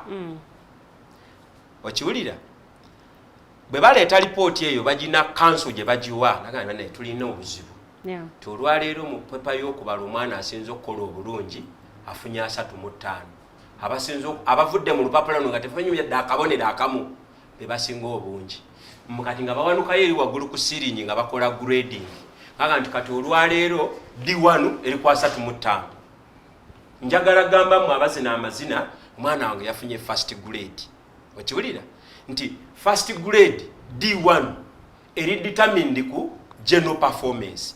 Abaana bwe banga batudde 15 ne batuula pepa y'Olungereza kubanga 15 asinze okukola olupapula olwo n'afuna maxize 45 zokka afuna D1. Kakati 45 bwebeera D1 ku pepa ey'ekikula bwe kityo afunye F9 aba yafunye mmeka. Naye bwe baba bapublishinga results ezo bano be bayitidde mu first grade era performance y'omwaka guno esinze kuyogwa ddi yagulyo gwe Mwami Kasule mwabagenda mu parliament tusaba tufuneyo committee gye bayita education quality service something etunulira omutindo era netuwanga analysis nga tetunaba kutandika nina we nasanze ngoli afulumiza bandi ataddeko drive mbwe kiki nga yakubye ne bana na kibumbugwe ajakirini nya na mukasa topisita nya nenga olugudo balusazeeko bakubye ekivulu esomero lyafunye first grade kyekyandetedde okuloza ku kintu ekyo tinaye zino zo first grade zaddala oba ziri political ng'oli yafunidde 35 ye yasinze ekintu ekyo Mwami Kasule mu submission badde nkusaba okifactoring njagadde nga tetunaba kuva ku nsonga eno Mwami Otebe nkuweereza obubaka buno abakulu bwe bakomentinze mu comment section yaffe nga balina era ebibuuzo bye beebuuza waliwo wanene agambye Ethan Mwina agambye Otebe don't annoy us. So now you want us to draw a line between Museveni and the president. Why should he, a patriotic president, pay differently for his people and his supporters' children? And let alone comes and it talks about sectarianism. Ekyo kyandibadde kigenda wa Mayanja. Kuba nange namubuuziza yagambye Museveni anaabaweerera. Gavumenti enaabeweerera. Naye ku ekyo yakibuuza nze. Naye ku ekyo nja kuddamu Nathan mugambe. Nti olwaleero President Museveni naye muntu alina bizinesi ze nga ki nga Museveni ate alina byakola ku lwa gavumenti ya Uganda ekyo tusobola kukimuggyako era kyova olaba nti waba ageze holiday agenda lwaki twanabeera mu nteezi ziba zize ng'omuki ng'omuntu kati olwaleero kyokolaba enteeze zinywa amazzi okusinga abantu ba bulijjo MP Mwami Mayanja tuleke Mwami Mayanja submission ye University emu neevaayo nempa basaries 5 nga ndi MP mu constituency yange y'Emakindi nsobola okufuna abaana balala 3 ne mbagamba ze nga ku lwange ng'Otebe MP wammwe mbadde basari 3 full naye zino nga za gavumenti 5 so twawule Museveni ku gavumenti olwaleero gavumenti yavaayo negamba nti education is very expensive ate mu nsi yonna ebyenjigiriza lya bbeeyi whereby nti omuntu asookerwako yeggwe nanyini mwana government nevaayo ne regulatinga negamba tugenda kuba tutambula ne culture mbweti ne bweti kino gye tulaba nti omuntu asobola okulisoma n'abeera omuntu eyegasa mu ggwanga era edda tewaliwo okusoma kwa bwereere President nabo nagamba nedda under NRM ati zaali scholarships nga ziva bwe ziva nga basasulira nakazibi kyaliwo tugamba kati UPE use neki President yabale nagamba bana basome ne mugamba president tuyambye bonna kabakole ki kabasome ne muvaayo ne mugamba sente ne bakaaba munaye w'ekitiibwa ffe otumala P7 tunawe tutuna abaana baffe nagamba ne UC gyeri 2010 president yaliko n'abuuza abazadde mwe abayononye UPE mukute sente muziwa abasomesa ne mujja ne mugamba temuna sente ate mwanga temuna sente zisomesa abaana n'ababuuza tujjewo okusoma okw'obwerere mbaamasanyalaze ga bwerere kazi ne bagamba nedda tukole ki leka abaana ffe basomere bwerere at least tusiimeko bw'obanga omuzadde eyalagajizaamu nga wekensa li ku muzadde nenye muzadde leme kunenya gavumenti because olwaleero gavumenti ekyekola esati ngati curriculum center esati curriculum yeno syllabus yo ye bagenda okusomesa amasomero ga private na gavumenti era negamba nti nyiza obutasobola okuddukanya government bundi education system mu Uganda katukole ki kibaita privatization tujyoko ne Mayanja ne bandi bakole ki batuyambeko naye regulator asigala nze ki zali n'okulondera amasomero gonna abakole ki basome tuvola abantu olwaleero tutunuulira Mayanja tamanyi nti primary omugaso gw'omwana ogenda mu primary kyeki agala omwana ave mu primary abeerenga avudde ku university tuvola wadde ababuuza wadde agamba abantu ti omwana ava mu primary mu Uganda abafunye emifumbi genda kuba ebikonde omwana primary bamuteekateeka matafaali si kibi newagunda asobola okugakuba as long as it earns a living nti mu primary tuteekateeka omwana eleve esooka primary kitegeeza ekisooka tumuteekateeka kulaba nti education etambula bweti okiwulira era netumuteekateeka okuyita ebibuuzo okusinziira ku curriculum gye tutunuulira yakuyisa abaana bibuuzo eyebatwala ku level eddako ya O-level ompulira bulungi bwe tutuuka mu O-level era ne babateekateeka mu ngeri eyo mid secondary ne bagenda mu A-level kati ffe bwe tuyingira mu university oba mugundi mu institutions endala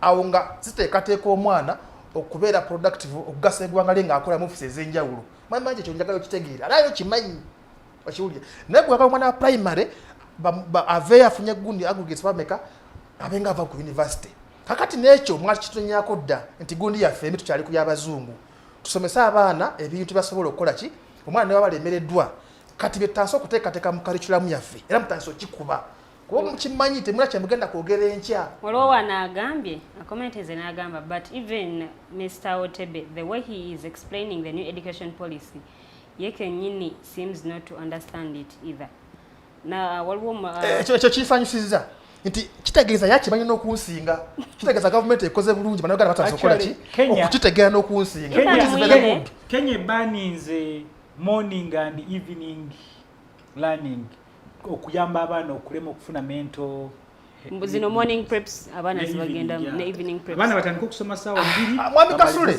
ekyo naye mwana mupampinga mwagala bread mwagala nya 35 munonya 35 education yavayo n'agamba abaana emukeeza abaana mu kumacha mwavayo ne mwambala ne muvuma anti mwagala nya mwamuvuma omwana wa baby class ku saa 12 kitundu minister yavayo n'akyogera emukeeza abaana ku macha ani minister of education first lady yavayo n'abagamba nti lwaki abaana mbakeeza ku macha ne mbajja yakyogera ne mvayo ne mukuba mavayo ne mukuba Otebe you can't give what you don't mwayogera mwami Otebe comment endala ona Ethan Mwina akuzemu n'agamba so Otebe in other words we should be content with the little we are getting because we are given Mr. Museveni not the government is doing his best Mr. weyawula Museveni ku government jakuja kunyonyere kusheddako baga tobitegeera tuyawula Museveni na government eyo pale example yangu Otebe ate NRM ne government ashulira NRM pate tuyawula byesije kugundi ku FDC oba omuntu ku NT okay waliwo comment endala egamba ku kyebisiyaga so as long as one has no meal nga ye kyasigaza kumusulika afuna akamere ne visa I can assure you bachabasulika nnyo obwavu obukudde ejjembe if you want to know that people are too poor and determined to do the worst let the government say that it's okay to sell your body organs you will see emidala gy'ebibumba ebiwowoolo obutaago n'ensigo in fact even emitima n'amaaso kubanga waakiri okutunda amaaso to pay your kids fees than having them ng'ate ettaka bwe linagwa because kati modus operandi eri nti school fees loan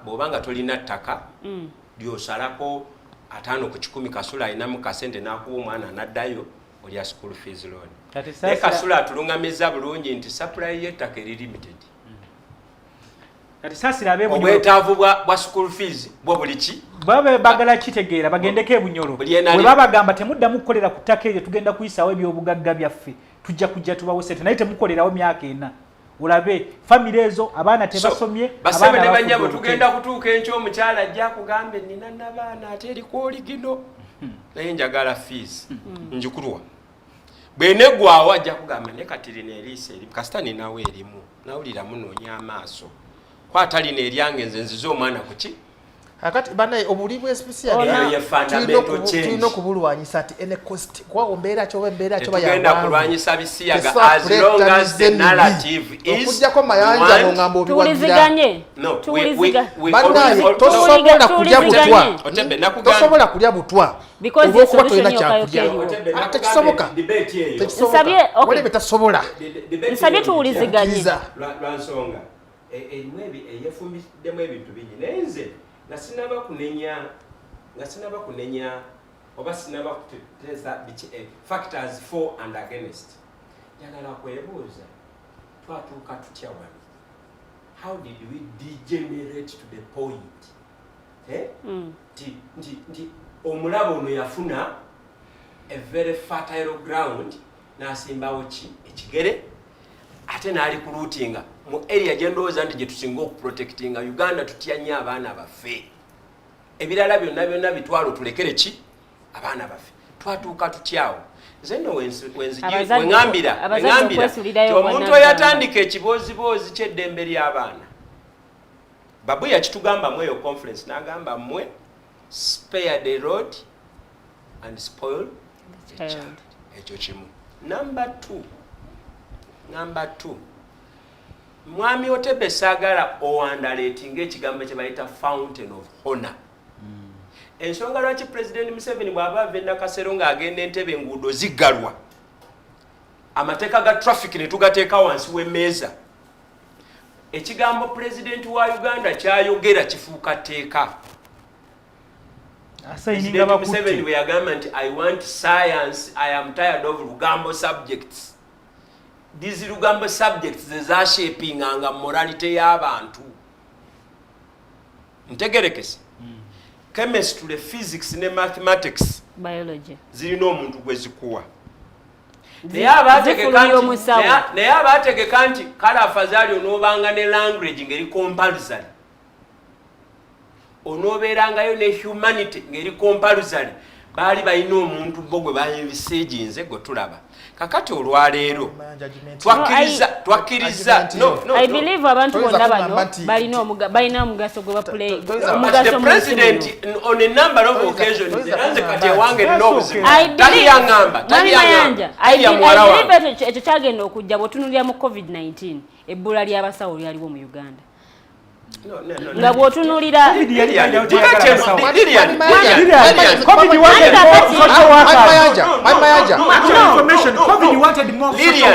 n'abasawo baali beetagisa ebbula ly'abasawo lyali mbu ekiganyo omuwala wange okusuna amabeere covid mwami Mayanja bwe ekiganyo obudde okuziba munenkoko tezikyako okolima nti ng'obudde bukya because of COVID. Please give us a break. Mwami Mayanja COVID yali agala ba social workers more twali twetaaga abasawo abali ready okujjanja abalwadde nabo bennyini baali batono yalinga kyenkana kikubya obujjanja statistics omusawo yatudde wano n'agamba Linda maliriza Robert let me just make this Robert let me make this I hang up kanyogera kino kyokka Mwami Mayanja neno katono nnyo Mwami Mayanja ne Mwami Otebe mbadde nsaba tuwuliziganye sho tujiwe ekitiibwa tuwuliziganye buli omu aweeyo submission ye tambulire ku page ye Otebe ogenda kujja naye mbadde njagala kujjukiza Monkyala Lilian zino statistics weziri sagala tuddemu kuubisa abantu tuli wano olwa covid nga covid tannajja era bwe tuti bwe twali tuyimiridde omusawo omu mu Uganda avunanyizibwa abalwadde bameka anti kati kyekyo ekinakutisibwamuko because we are using covid as an excuse omupoliisi omu mu Uganda avunanyizibwa ku bannayuganda bameka omusomesa omu mu Uganda avunanyizibwa ku baana bameka ekyo tekyajja olw'okuba Katonda yatutonda bwetutu. Obuzibu buva ku ki? Mwami Mayanja, COVID yatuggulawo amaaso okubaako ebintu ebyo amaaso gaffe abamu gali gaguka dda. Gali gaguka dda. Myaka 3 tugamba kyambu amaaso gaffe gaguka. Akyanga amaaso gaffe gaguka olwa COVID tukozesa. Mwami Mayanja, nsabye tuwuliziganye. Omanyi topiki y'ebyobufuzi tusobola oba n'empisa. But this is about us. It's about I believe, yes. Naye tutuwangane ekitiibwa mu submission visit. Kulwanira buzindaalo. Ate tunabye tuleka tujawa nokola ki? Mzee tova ku main. For 2 hours. So ndowooza tubeere balanced bit. Of the scenes akuleka na waggulu ntolekuba Mayanja alekana. Yeah. Natutula tulina twagala okuyisa. Mbadde ndekana.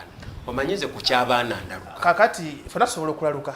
Naye wetuba ku debate nga tuwekane twabuloma teese. Naye ebyenjigiriza n'ebyobulamu ba professionals ababibeeramu bonna bwe baba batendeka babagamba eno service nga tunaba kutunulira ku ssente so kutunulira eki service gy'okolera omuntu omusomesa bwe mba ngenda mu class sijjukira ssente kubera bw'otunuulira nti mu Uganda ne mu nsi endala ojja kusanga nti Tanzania esasula omusomesa akadde kamu atandikirwako Uganda giri $58 nojja kwesanga nti ogenda mugundi mu Tanzania abakozi bonna era abasinga omusomesa yasinga okusasula ssente ezikola ki eza wansi ekidda ku service onagambye governance bano bayonoona abantu baffe ne bagamba nti President Museveni alina ssente ayagala kukola ki tayagala kubawa muve mu by'okukola mubanje ki mubanje ssente ensi gye bayita Cuba yesinga okuba n'abasawo abangi mu nsi yonna ye producing abasawo okiwulira Italy yensi esinga ebyobulamu mu nsi yonna ebirungi naye yasinga okufa abantu ba COVID. Kakati Cuba abasawo baabwe basasulwa peanuts busente butono government ekugamba olugula dete ng'omusawo genda kuwa ennyumba okiwulira kuwa ennyumba okole ki obusente babuki babutini era bw'oba oyagala okumanya nti gavumenti ya Cuba enyunyuuta bw'oba oyagala esente ezisingakaawo tugenda kutunda ebweru ffe tufune sente tuzeze mu gavumenti kati omusawo mu Cuba yamanyi nti okujjanjaba it's not all about money kasamba nga nawe ensula nemba sifunye eki simanyi fete n'abaffe bwete bwe baali edda naye bano bwe bajja ne bagamba katuyitira wa okulabisa gavumenti ya president ani yatunda gundi nsanyusa okulaba nabate ne mwogera tuwuliziganye kati olwaleero ratio y'abasawo n'abalwadde mujjukire bye mwogerako Mayanja oganda oli mwaka na plus emyaka yo gy'oyina ku mulembe gwammwe population ya Uganda teyali bweti okujjako mugambe nti President Museveni yakola bubi nnyo okulwanyisa endwadde ezaali ziremesa ng'otwatuzaganda okukula yakola bubi olwaleero egundi ola kye bayita gundi population ejja mu bwangu ekirimu yes sudden nejja kuba tusobola kukiyimiriza bataaga okuzaala kuba tumanyi nti teri ndwadde teri ki oba kiwulira nti olwaleero tulina ebintu byetulina okucekinga ate olwokuba bizze nga tebiraze kati naawe kikya tulina okukola nze Mwami Mayanja ndi musomesa nana nitaka kubeerako MP okufuna okubaleka ekyokukola kiri lwaki nsigala mu primary lwaki amasomero ga private gegakyasiza okusasula abasomesa sente ntono ng'okopeeringa na gavumenti wa gavumenti olwaleero kasita oyingira booti oli register assured $58 dirya owa primary 56 nga waliyo omusolo ogutujjako $200 ezo owa primary giri 56 secondary ng'ali ku ddaala lya diploma afuna $79,500 kakati nze okimanyi owa private nsasula $15,000 naye nyingira mu klasi saa 12 nvayo sawa emu oba kiwulira kakati bano bo batunuulira nti gavumenti tewadde musomesa sente zikola ki ezimusikiriza okukola ki ogenda mu kilasi bameza amambati ekibuuzo omutwalo ogumu kugamba gwe bawa omwana tinalemeddwa okumanya gwe omwana gwawa omutwalo ogumu bagumwa kukola ki kuba government ezimba ebizimbe nebeerawo neteekawo omusomesa nemusasula okiwulira n'omusomesa agenda nti ngenda mu gavumenti ng'omusomesa asookebwako wa primary ngenda funa emitwalo 58 kozi ogambye oli nga zalina okukolera oba kiwulira era kyenjagala kugamba omutwalo guno gwe bawa omwana gwobuzibu obusanzeewa omwana agulya omwana agutwala waka oba agutwala wa kiki kye tulina okutunuulira njagala kuddawa mwami Kasule bwe mwatugamba fundamental change indeed eggwanga lyaffe mwali sabotage nga fundamentally lwaki nti era mwatusanga okusomesa is a service era omu ku bantu abaali basinga okubeera ne respect mu society yalinga musomesa ye bannange muyogera ata ne HM yaddoli emupi nga bwosinkana HM ng'avuga eggaali ya road master nga weewombeeka sebo omuzadde yabeeranga n'omwana nga musawo emulago nga ne ku kyalo oli amabanja abasawo abo tetwabawanga ssente nnyingi kuba ennyumba zaabwe zezo ze mwaguza sudiiru twalina amagezi ffe baamini abatategeera the swines nga tugamba nti omusawo okusobola okutuwa service eri quality nga talowooza nga talina nakulabankana ku kirala tumukolere kye bayita doctors village ntegerekese kati bw'oba wamuggyako ennyumba muwa omusaala titugenda kubasonyiwa bw'oba wamuggyako ennyumba waprivatizinga gumira embooko z'okulubuto era dibeeti yaffe nze dibeeti yange pason eri bweti nga maliriza nze nandigumye nga ffenna tuli akawunga ka muwogo naye kinnuma kwe kupulikinga sectarianism ng'ate gweokola practice mu sectarianism ku byenjigiriza otya ti olinayo bannayuganda bootabuuza mbu omutwalo gukola ki bobabuuza akakadde kamala waliwo bannayuganda boobuuza akakadde kamala obanyongereko bano abalala n'obabuuza omutwalo gukole ki bali nabo boosasulira akakadde ebizimbe gw'obizimba abasomesa baayo gw'obasasula naye buli mwana aliko budget ya kakadde plus bano abaffe abatali bawaana yinki because ebigambo bino basebo ne banyabo njagala mutegeera application yabyo de wana yinki omwana waabwe aliko budget ya kakadde plus mwabalala mutwalo Otebe ebyo bituluma otukudaalidde muffe tukumamu abantu omuliro dokita ebiseera ebyo yalinga afuna omusaala mutini naye ng'ebikozesebwa mu ddwaliro biri readily available Kasule atugambye nti the confidence in the system ti the provider nga naye agendayo Dr. Milton Obote teyagenda mu ddwaliro kusala bugundi ku toilet paper kubikula Mark Stones yagenda ng'okugezesa system ate ziba ziri andigudde uzali ntote zaliwo naye mujokka yokka yali etumala ekyokubiri Robert oli musomesa maliriza na kano mukama wange Robert oli musomesa komale ero okuleeta debate ya population we mwatusanga simply because wabaddewo population explosion but similarly wabaddewo an abnormal what causes population growth revenue awo nyine mwami Mayanja ekidetermininga service delivery is revenue collection population yali ya millions 14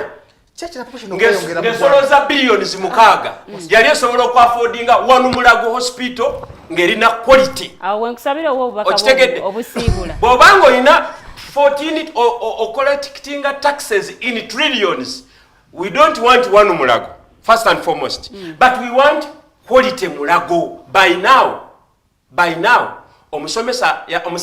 omusawo yandibadde ali qualitatively facilitated in order to maintain offering of a service omusomesa by now yandibadde ali qualitatively maintained okutuwa service eriki Robert tugamba nti sente ezandibadde zitukolera ku byensonga muzonoonedde mu administration services eziri critical ne mutuleetera ebibozi President Museveni akoze nnyo olaba oli musomesa ate obeera mu Uganda naye oganye okutegeera nti President Museveni mu Uganda is the state is the government era yani ye taata muhoozi era njagala omaliriza nakano njagala osiibule ng'otubuulira ti President Museveni buli mwaka atunda ente 3,000 okusobola okuyimirizaawo State House scholarships. Sibula mwami nebwesisiibula neyanziza mwami Otebe komenti eno mbadde njagadde egende ewuwo naye embeera eyinza obutansobozesa bulungi nnyo njagadde okugikusomeramuko. Ono agambye Mr. Otebe aleme kubuzaabuza bannayuganda okumanya teyeesiga UPE. Otebe kenyini started private school which pays buwanana ate all Otebe's kids are in private schools which beat his own school standards. If UPE schools are good, why his kids are in private schools, or why didn't he teach in UPE than starting his own? Ekisookera ddala sirina buyinza era busobozi buteekawo UPE. Government yeteekawo programu ya UPE. Ekyokubiri sirina ssomero. Kamutegezi sirina ssomero siri director. Nze ndi headmaster. Ekyokubiri nze omwana wange ali mu nasale. Muwala wange omukulu ali myaka 5. Kati ate mu gundi tewali gundi. Mu UPE tewali gundi nasale. Era omwana wange wanaamala okuyingira mu primary bwe tengenda mutwala mu UPE. Kubanga nange nyini taata we nasomera mu UPE. Ate afuna grades ennungi. Wabula ekyokutegera UPE nti omwana primary kiki ekimutwalayo. Si kuvaayo nga amanye tekinologiya nga amanye engeri gye bakola bavuga b'emmotoka oba gye badisikasinga mu budget gundi framework. Primary nayo byemuteekerateekera. Era kinkoze bungi nti omulama gundi tetugogedde kuba alina kuwulya mwami Mayanja byadagula ku byoboto oba biki. Ekintu kya population ekyo mubuuziza yasoma economics nti kye kiyita population growth mu ggwanga kye kigireeta ebyobulamu ebirungi. Teri mutasobola kuwangala nga ebyobulamu bibi. Namanja nokola ki? Naye ate kakati mwami Otebe katono nnyo ku byobulamu. Wiiki eno yennyini minisita w'ebyobulamu Dr. Jane Ruth Aceng yabadde mu parliament nga bamubuuza ku nsonga y'ebbula y'eddagala mu malwaliro. Ndakyagadde nnyo. N'ategeeza minisitule y'ebyensimbi munnaye tebannaba kubanga babawansi. Ne minisitule naye egamba obuzibu tebuli waayo. Olwaleero mwami Mayanja ne Kasule twabakunamiza. Era bukyanga parliament ebeerawo eno ey'omulundi y'okumi gye tulimu na 11 yalese ekintu ekirungi ekiriwa ekyo kyakulaze nti bannayuganda bulijjo eddagala libeera mu malwaliro kakati teririyo bakuze ki eddwaliro lye nasomyeko bakiyita reverse psychology olw'eddwaliro lye nasomyeko nti olw'eddwaliro lye nasomyeko nti bamaze ebbanga lya myezi 3 nga tebasitookinga ddagala si ebbanga lya myezi 3 nga ate eddwaliro lino lya gavumenti kubanga kigamba kikino eddagala ebana balikayanira kuba bano bazze batugamba okuva mu 1996 tewabeerayo ddagala mu ddwaliro. Kati abatuuze banasi badde bagamba bannaye tufa tewali madagala muki mu ddwaliro. Ekyo bala bati minister w'ensimbi yavudde nga akubagane wa health okiwulye kitegeeza government ekola bulungi era weeyimiriddemu kate nga tekoze olwokuba abakulembeze bakubagana ne tufuna alarms okuva mu baki mu guni mu banansi olwaleero mwami Mayanja agamba nti reverse psychology ejajogwa ne tasobola kukola ki ku giving guni credit awasaanidde. Ogambye bannansi tubadde tugamba teri ddagala minisita zaki confirming minisita agambye eddagala liri mu stock ate teri mu malwaliro ate ne minisita mwennyini si yavuddeyo n'ayogera omubaka yavuddeyo n'agamba bannaye abantu batugamba teri ddagala maki mu malwaliro n'agamba eddagala gye liri mu stock naye tebavaayo minisita n'avaayo n'akola nagamba naye tetulina nsimbi ezitambuza ki so lwaki tulinda mbeera kusooka kutuuka awo kuba nti ensonga eno erina kwogerwako nesooka tukkirize because is it nalabye Moroto Regional Referral Hospital nga abalwadde bo bagenze ku plan B bagenze ew'abasawo ab'ekinnansi babeeko bo obujjanjabi babawa nga badduse mu malwaliro ne moto wali Regional Hospital kwa Mayanja bujagamba tulina mulago yokka naye credit nnungi. I think it's Moroto. Whatever. Nebadi manya ebyemu kwa Mayanja rujo. Bomanyi obolimba wewala kamera tunula mu kamera oyogere ebigambo. No mwami Mayanja tuleke mwami Otebe we submission ye. Ize chenjagala tutunulire. Nti bujeta kali eddagala ligenda mu malwaliro. Era tusanga n'okusanga eddagala waliyo kira nakasongola. Ngada ligeze mu malwaliro l'expert abantu bakola ki? Tebali nona. Okay. This time round babadde balinona mu bungi kati kano akatusewo kano because of finance bachi gundi prime minister radio akachiiko kagenda tubula uzivude kuki tujja kimanya lwache kiche baddewo nze kyentiko kyengamba ti government yaffe ejja kuweereza amidis all this gundo okutukuba kibi kikwabana balina okukola waliwo wanakuzeemu wabadde obuuza omutwalo guyamba ki ono agambye Otebe here is some education the 10k earmarked for each student is payment for enablers like utility bills cater for meals and stuff like that. I am surprised you're in the sector and you don't know this specific information. Sibula mwami Otebe. Ndabadde nkimanyi. Sibula. Nenga kimanyi omwami akireeta nga tasobola kukinyonnyola. Okitegeera. Ndabadde nkimanyi. Sibula Mayanja ngambe temutwale gwagula mmere, bagula gundi tissues na biki. Oba kitegeera. Naye kamba bubulize obuvunaanyizibwa bw'okuliisa omwana. Budde eri muzadde. Si musomesa abasiga. Bwe butandikira. Kino se kikubuulira. Ate bali nabadde mmanyi nti omutwalo guno gwe baba buli mwana musasula musomesa agenda okukola ki okusomesa ono wadda kyenjagala ono akole ki so atulaba omwami aweza bikirize wadda njagala ono akalikwera kakoze eki kamukwatiddeyo so mbadde bawuliza bagundi bagoberezi balungi balabi baffe abalungi shene ebadde fantastic ennyo kubanga ebadde ekwatira ddala ku munnauganda owa wansi twogera ku byenjigiriza n'ebyobulamu tuba tukwata ku muntu oyo naye tukyabawuza nga gavumenti ya Uganda kwa mateekamu obwesige tukyalina emyaka gyaffe 3 kusaza ku manifesto yaffe yonna yonna gye tukuba kyetutambuza mwebali nnyo okutugoberera sigadde totoman okuva emakindi nziza nnyo mwami Otebe mwami Kasule akazindalo nkataddewo n'obubaka bw'obusiibula sajja Otebe bano omulimu gwe baliko muzibu era mwami 7 katonda musaasi nze basire mu kukola kubanga omuntu okuvaayo n'oyogera ebintu ate nga naawe bw'ova ku TV ku kamera awo ng'obirabira ddala mbu byenjogedde n'oddayo kubanga fe abasiraamu tukiyita kuba ebiwagi n'oddayo oba n'okola tawuba nowennenya n'ogamba katonda nsonyiwa bye nayogedde kubanga bw'otunuulira population yaffe wano Otebe gyeyenyumirizaamu n'olaba tulina abantu more than one taxi ey'abakyala bafa buli lunaku bafiira musanya abaana abato abali mu kufa malaria every day bali 250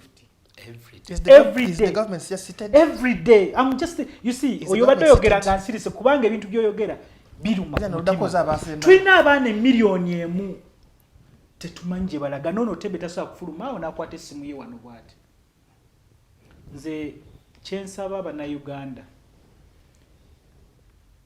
tudde eri Katonda ate tutegeere obuvunaanyizibwa bwaffe betwakwasa obuvunaanyizibwa bwe twakwasa okulaba nga batutambulizaako ebimufe nga tukola bye tulina okukola kubanga ng'omunnansi nina obuvunaanyizibwa bwange kusasula emisolo okukola ki n'okubeera productive so that eggwanga likola ki likulaakulane then bali abakuŋŋaanya ebyaffe bye tubakwasa babizze wano mu masomero mu malwaliro kuzimba nguudo kola ki ensi etambule byaganye so kati tuliwo ku lwa Katonda era nsaba bannayuganda bamala okutegeera ekyo the debate should move on that we need a total overhaul of the entire system.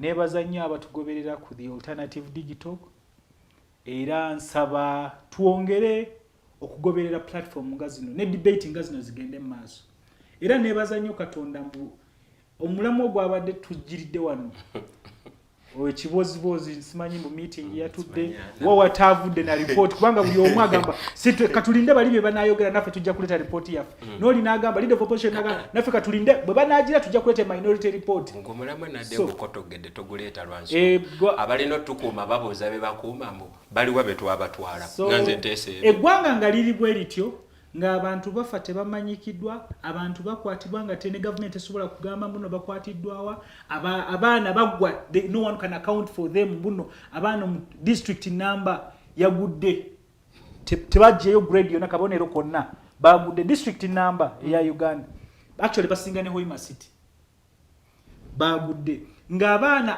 akakadde kamu half Kampala and Wakiso tebakoze eki tebamanyi gye balaze oba baavaamu mu ssomero oba bagenda kukola buyekera oba bagenda kukola ki no one knows no one can account for them covid nga muli mu ggwanga bwerityo kubanga covid wano buli omu yayogera Dr. Besigye yabanga ku TV buli lunaku n'atandika ne Facebook live natandika okugamba abantu tugenda okubonaabona ne generation ekyo ekintu abaana betutuuzizza tujja kutuuka akadde nga tetulina ba doctors, tugenda tuuka akadde nga mwaka ga tetulina ba lawyers, tugenda tuuka akadde nga tetulina ba engineers, nga netulina nabasobola okukola production nga n'aba journalists bagenda kubanga tebaliiwo. So no otandise okiraba okujjako Otebe engeri gy'ogambye mbugwe ebintu osibako akatambaala n'oyisaawo by'oyisaawo nze ngambye eddayo ewaka okuba ebiwajjo osabe Katonda akusaasira. Siibula mwami Kasule. Abatulaba baagaliza ebirungi era mbaagaliza Katonda abatwale mu maaso bulungi. Neeyanziza nnyo. Sisobola kubanga nyongerako ekigambo n'ekimu ku bakulu bye boogedde naye nga njagala okubategeeza nti olunaku olw'enkya ku ssaawa 4 eza Kalasa Mayanzi abeera kate olaba retired Colonel Dr. Kizza Besigye agenda kubanga ayogera ku nsonga ez'enjawulo. Ku luno nno programu egenda kubeera mu lulimi Luganda, sobeerako uwulirize ensonga nga bwagenda okuzirambulula oba nga bwagenda okuzitaanya. Ku ssaawa 12 ez'akawungezi the Snap Talk ejja kubeerawo munnange omulamwa ku mulundi guno musaanidde okubanga muguweera ddala amatu. Ebigenda okubanga byogerwako zigenda kuba nsonga nkulu nnyo zikwata ku bavubuka, zikwata ku buli muntu. Yes, naawe ate ojja kusobola okubaako kyoyigamu ekyenjawulo. Nze Omumbejja Luwedde Lilian mbaagaliza weekend ennungi twesenkana omulundi ogujja mweraba.